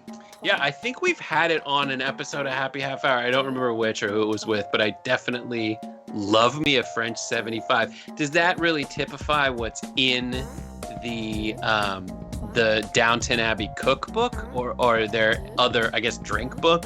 What have you experienced since you've started making your way through the pages of that fine book? It's nothing but drinks, because I don't cook well. And I don't want to cook well. Like, if after all this, like, I don't want to be like, oh, I really, like, got better at baking. No. It's all just, like, can, go. Put a bean hash. What's a new bean hash we can create? Like, that's my to-go food. But for drinking, you gotta keep it classy. As your, like... So wait, what is bean hash? How have you been surviving? Well, I'm a vegetarian, but I'm a lazy ass vegetarian, so it's mostly just like, all right, can of black beans, some cut up potatoes, put it in a cast iron skillet and go. Cover it, put some water when it gets dry. That's totally what you mean. And it works. It's good enough. It's good enough. Throw some hot sauce on it. You're fine. You've got some protein in there. You got some carbs. It's good. Is that are you like monitoring what you're making, being like, I think there's a full meal in here in terms of nutrition, or are you just like, let's just put whatever I have? I think the problem is that I forgot you can buy regular things now. Like, you don't have to eat canned beans. That's so true.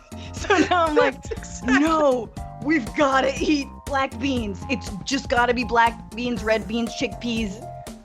Yeah, exactly. Like, people start off with that, like, oh, I have to buy all the toilet paper in the world, and that's what everybody's go-to is. But, like, there's 1,000 different, like, replacements for toilet paper. You didn't need to buy all that toilet paper. Everyone felt like 1,000 other replacements for toilet paper. What do you mean?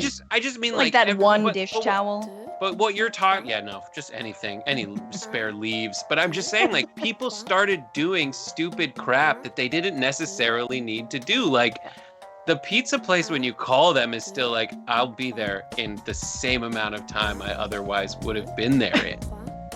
And I'm like, no, this is a growing opportunity for me. I'm really going to barter. Are you still accepting dollars? How many seashells should I bring? Is that cool? But I'm making antique knickknacks, like Nouveau, and like I'm making a patina using like old acids on copper. Is that cool that we can exchange? I've got some bean hash. And that really is it, because it really typifies, like, I'm a white man. And as a white man, like, I'm not into camping because I'm also a Jewish man, and we spend enough time just wandering in the desert where I don't want to do that. But there still is, like, Protestant aspects of me in here. Half of the family is Protestant. And so a lot of it is this weird experience of a middle-class white person going like, oh, this is what adversity might feel like. Totally. And I think that's a lot of people, especially in my neighborhood, and people I live in like the South Bay, where there's a lot of people that are much, much richer than me, like looking for excuses to experiment with cuisines and like out of the box behavior, when really the box is intact. You just can't really like go to a restaurant. It's true. I had bad takeout the other day, which was sad for me. Because I think, I'm the real victim. And I was just like, you know what? Bean hash is not so bad, all right? Let's just go back to it. Crack open a can. Have you eaten through your earthquake supplies at this point? See, my mom sent me an earthquake supply, like a literal one, and I'm fine with it. But yeah, there was definitely like, I did that thing where you buy a bunch of snacks and then you eat all the snacks you have. And then you're just like, oh, that's it. And you go back to Ralph's. And by then, Ralph's has everything. But I've been investing in liquor. And I know we shouldn't talk about that. Right? I don't think it's not smart to invest in chartreuse right now. Gotcha. It's not that good. And it only works in a few cocktails. And yeah, it tastes like you're licking Violet's underarm or just getting really close to her. She's Maggie Smith's character. Is that what it is? I was thinking Willy Wonka, but now No, Violet. But no. Dame Maggie Smith, could you please put your hand up and I'll get in there. It's just so fun, and it's fun to invest in stupid little things. And also, like, I feel like a cocktail is nice because you might make two, but really you just need one. Just make one really tasty one. What is something that you miss about the outside world that would be like the first thing you do when you finally get the go ahead to do it? A stand-up comedy show? Yeah. But I saw that, like, I saw something on your Instagram of you filming Matt doing a set. What is that like? Oh, yeah. I've been doing a lot of Zoom shows. Matt, my boyfriend's been doing Zoom shows. You get real comfortable with silence because if people aren't on mute, you just hear them, like, washing dishes and talking to their kid and their dog and stuff. So, but you still have to bring it. You've got to sell it. And I have a microphone. I sometimes wear a blazer. I will stand. It's like the only thing, like, I don't have a live audience, but by God, I will stand.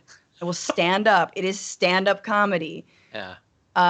And, sure, I don't have shoes on, and I would get immediately taken out of any club I ever wanted to be in if I were on stage with just, like, dirty feet and booty shorts.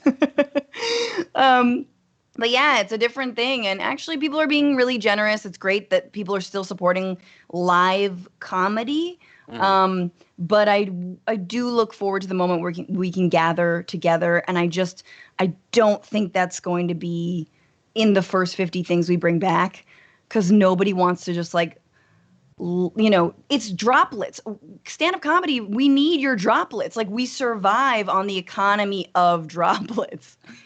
Like we laugh German droplets. Infested. Yeah, like spit takes and. Exactly.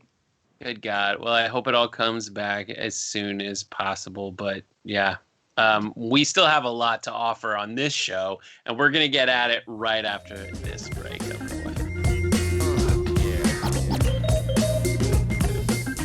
Welcome back, everyone. I forgot to say what I'm drinking, and it is the equally fancy as the French 75 is the Fanta and vodka. Aw, that's in honor of me. Yep, the fantastic Francesca Fantini. Yeah. It all emerged because my wife bought Fanta a while back and we have a garage fridge where things go to be forgotten. Wow, and then you are white. That's like, that's next level. It has so white much middle Bud class Light in it. Garage fridge. Christ, there's garage and fridge in that. So true. We'll go down there and we'll get the extra water. So bad. I promise I believe in progressive values. Anyways, we have a whole lot of fun show ahead of us, and we don't want to waste too much time. So we're going to get into this game that we like to call What the is happening here?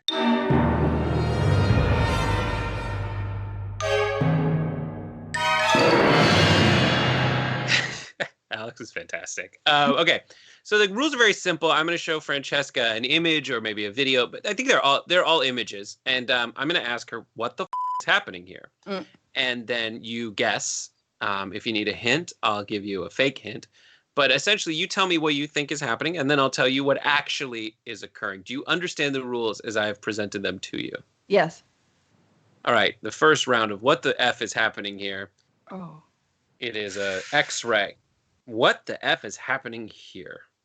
It's big. It looks like a drummer's drumstick, but what the drummers use. The guess is a drumstick. Okay, yeah. Accident in a marching band, right? Like, it happens. It happens. People are in marching bands, and you never know. There can be something left on the field. No, a 68-year-old Chinese man has accidentally inserted a chopstick from his anus into his belly after using the metal stick to check his hemorrhoids, quote, out of curiosity. Oh yeah, I was just checking it out of curiosity. You know when you do your self anal check. Google it. I guess the most appropriate lyric here is out of curiosity. If you don't know, well, now you know. Any questions about? A metal one too, man. Just Good for him. So that's what the F is going on there. You were close, though. It definitely was an accident, or at least something that seemed like it was fun at the time, like a marching band gone wrong. All right, the next one. What the F is happening here? Oh my god. It's like the best photobomb ever, obviously. What's great about this image is that whoever's taking it is far more interesting than anything that's going on than what it's filming. Like the bear is mesmerized. The child is mesmerized, also dressed as Spider-Man. Yes, exactly what he and behind some nopales, I'm gonna say. I don't understand. So this is this is I have a note. Alessandro 12 was hiking. This is just a note. We don't know graphics. Alessandro 12 is an Italian boy who was hiking with his family in Trentino in northern Italy when he noticed the bear, which rose onto his hind legs at several points, according to the BBC. So essentially, as we'll show you right now, this kid was hiking and suddenly saw a bear, and the dad not only wanted to get away safely, but also wanted to document this experience. So take a look. Not that safe. Vieni Ale. Vai. Sì, la sto facendo, vieni. Non dargli la schiena.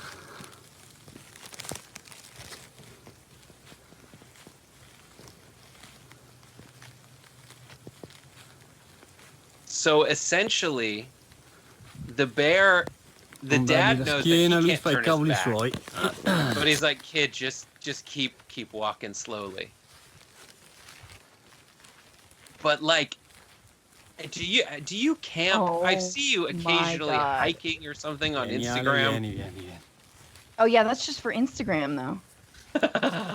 Everyone hikes for Instagram. What are you talking about? We have to pretend that we go outside and want to be outside. This father is using his kid as bait. He's dressed him up as Spider-Man. And the bear is just like, what's up? Oh my god, he's still following him. Don't turn your back to him. Yes, you will die first, and it will be worth it. Walk slow. Don't turn your back. This is great. It's very Trumpian. I don't know why I immediately descended. This is like the origin story of Eric Trump. Dressed as Spider-Man. Dad made him. Yeah. Oh my god. All right, we have two more. Here is an image of this seems vaguely medical. So what the F is happening here? Oh, yeah. New Sky Mall catalog. You can go out to a restaurant and wear your mask that can incorporate and accommodate for a fork and a knife while also staying safe.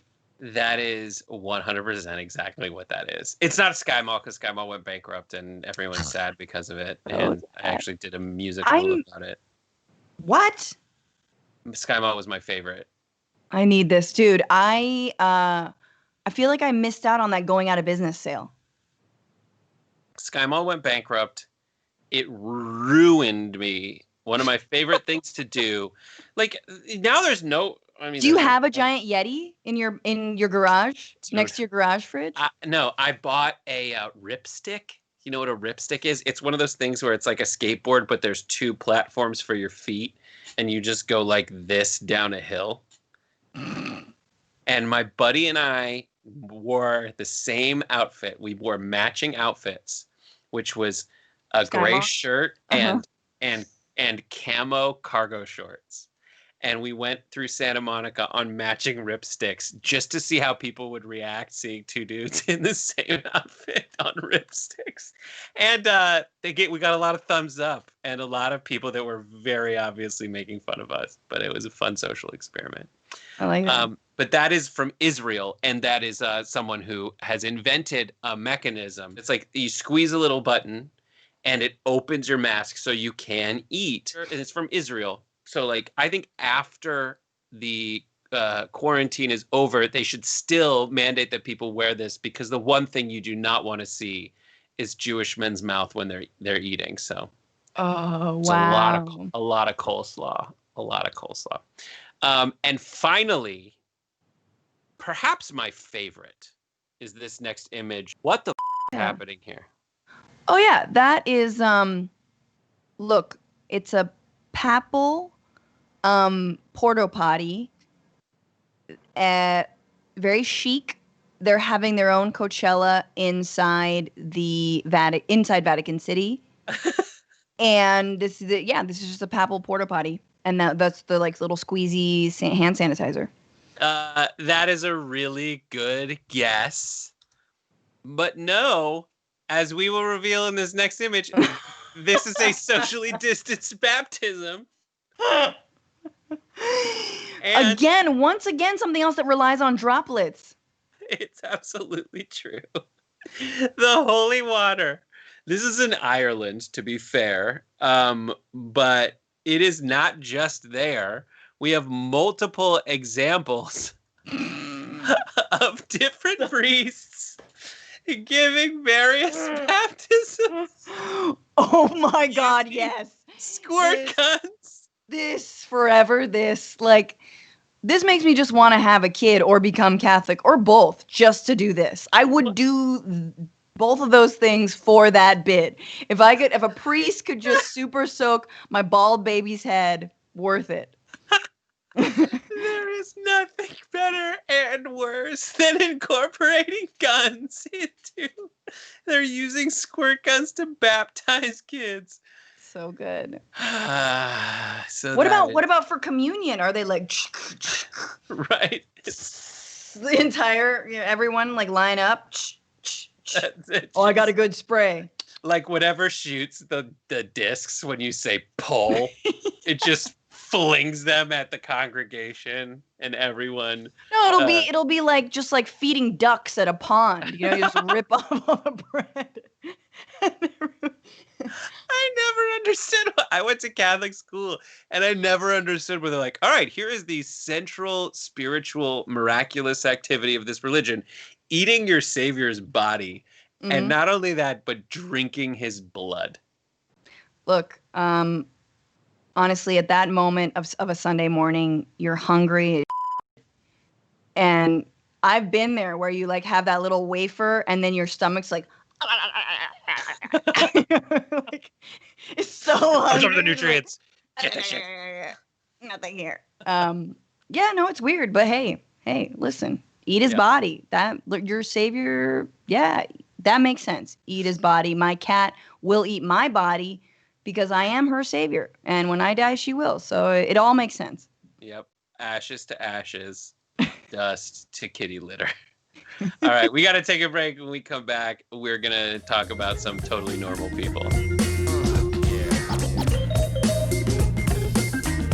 All right, everybody, welcome back. We don't have much time, so let's get right into this segment that's new on the show, Happy Half Hour, that we like to call Totally Normal People.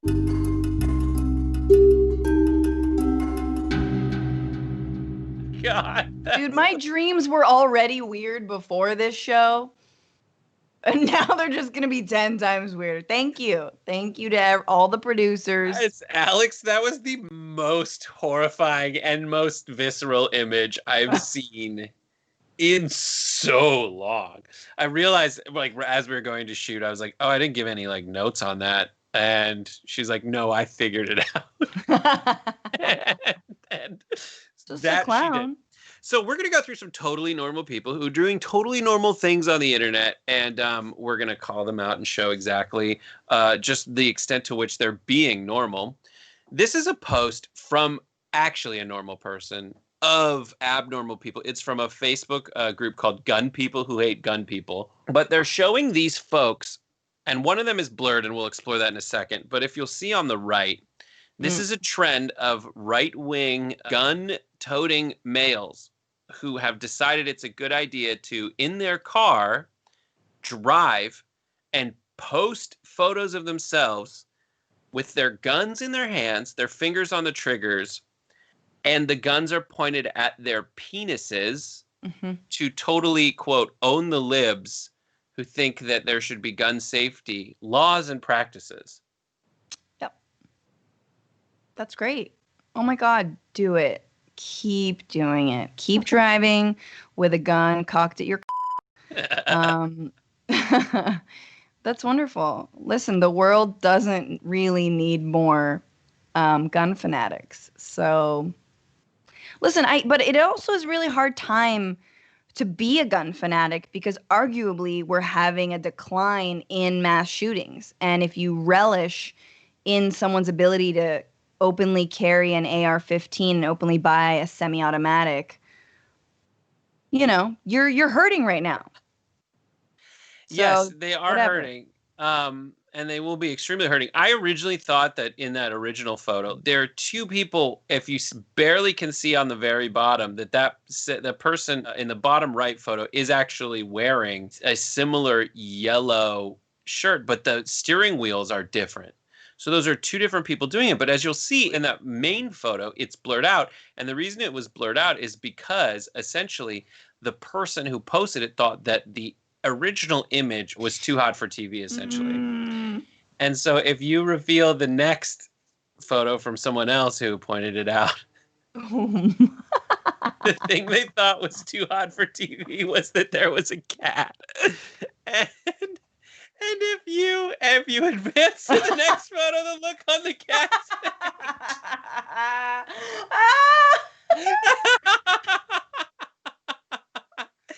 could not be more priceless. This is what I love. Cats just will give you their soul. They know they're smart. I mean, they're dumb, but they're smart. They're emotionally intelligent, and that's all that matters. And that cat is absolutely all of us. Cat is just the best. Like, what in the are you doing? I have 9 lives. I'm not going to give up 3 or 4 of them because of your stupid gun fixation. I will go there, but like if you look at the next photo, it actually exposes the guy's speedometer. And when this was taken, the guy's going 65 miles an hour. Oh my God. Like, and in the post from the first photo where everything was we don't need to go to it, but like that everything was blurred out, they mentioned the rule of goats. And I didn't know what the rule of goats was. It's like, listen, everyone just needs to remember the rule of goats.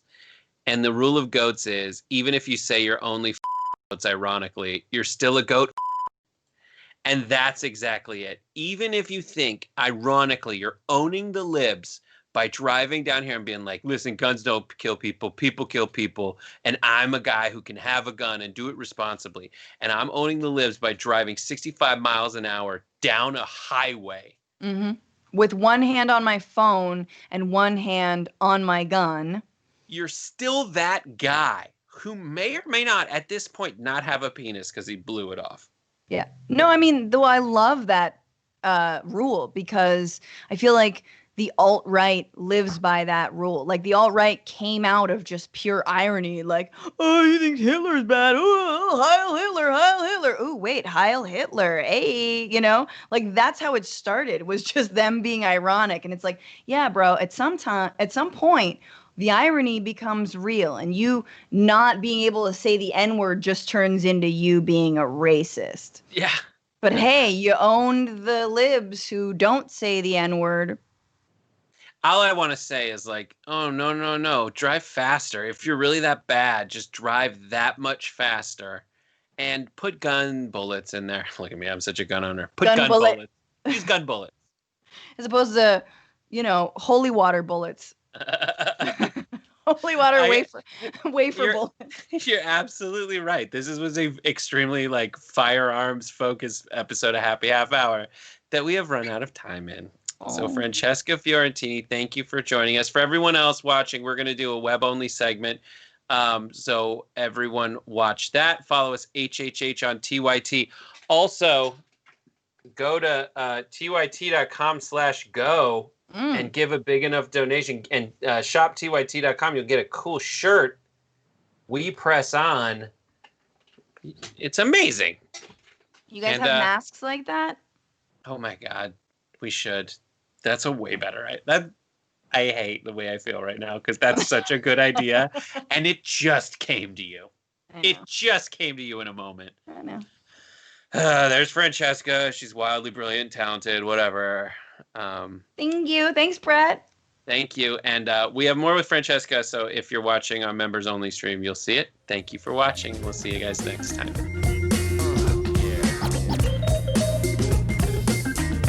Hey everybody, this is the extended version of Totally Normal People. We have one more totally normal person that we want to expose you to, and we're here with Francesca Fiorentini.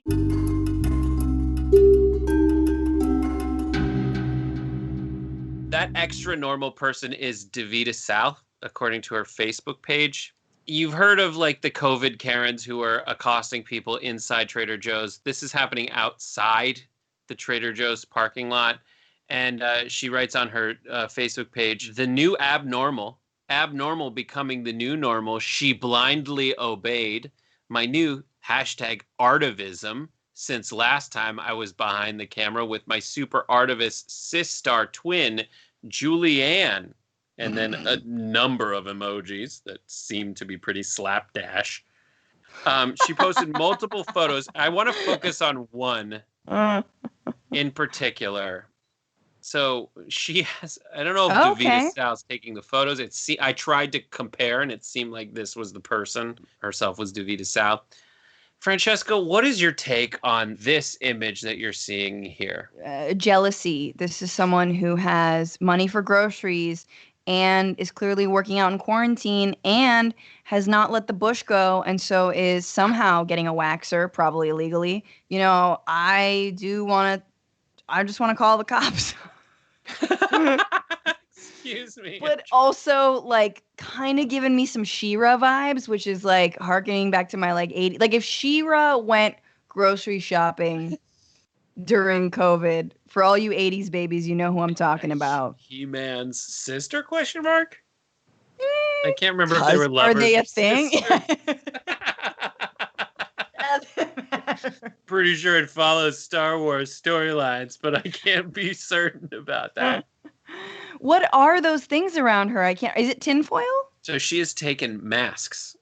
Oh, right. And not covered her mouth, but covered her lolas and her, her shoulders and the best. And like, obviously she has to cover, I understand the covering of your eyes, your nipples, and your genitals. But she is also accessorized by putting like epaulets on the shoulders and the ankle region while wearing high heels. She has become the Statue of Liberty for Karens. Like, that is what she is. Perfect. Give us your tired, you're rich, you're bored ass masses. That's all it is, dude. Is they're all so bored. They are, and they're in terrible marriages, but they're too chicken get out of them, so they just stay. So I'm making a video that I've downloaded all the stuff for, and I'm writing it right now, and it's a bunch of COVID Karens. I'm just going to analyze them and what it takes to become a COVID Karen. And the thing is, it is worse than normal for them because their husbands have to work from home now, and they still don't pay attention to them. Yeah, and the pool boy's not coming over, and he thinks they should take a break, and she's like, I'll get tested if you get tested, and he's like, I don't know, tenemos que parar, and she's like, no, bueno, te quiero, it's a whole thing. Yeah. It's true. Their husbands are in the other room. Just like, could you keep it down? Like, I'm working on my artivism. To be fair, I did see she did a photo on the Hollywood Walk of Fame where she's trying to take she's sitting right on Trump's star on the Walk of Fame. Okay. And she has a trash can that she's sitting on, pretending she's taking a poop.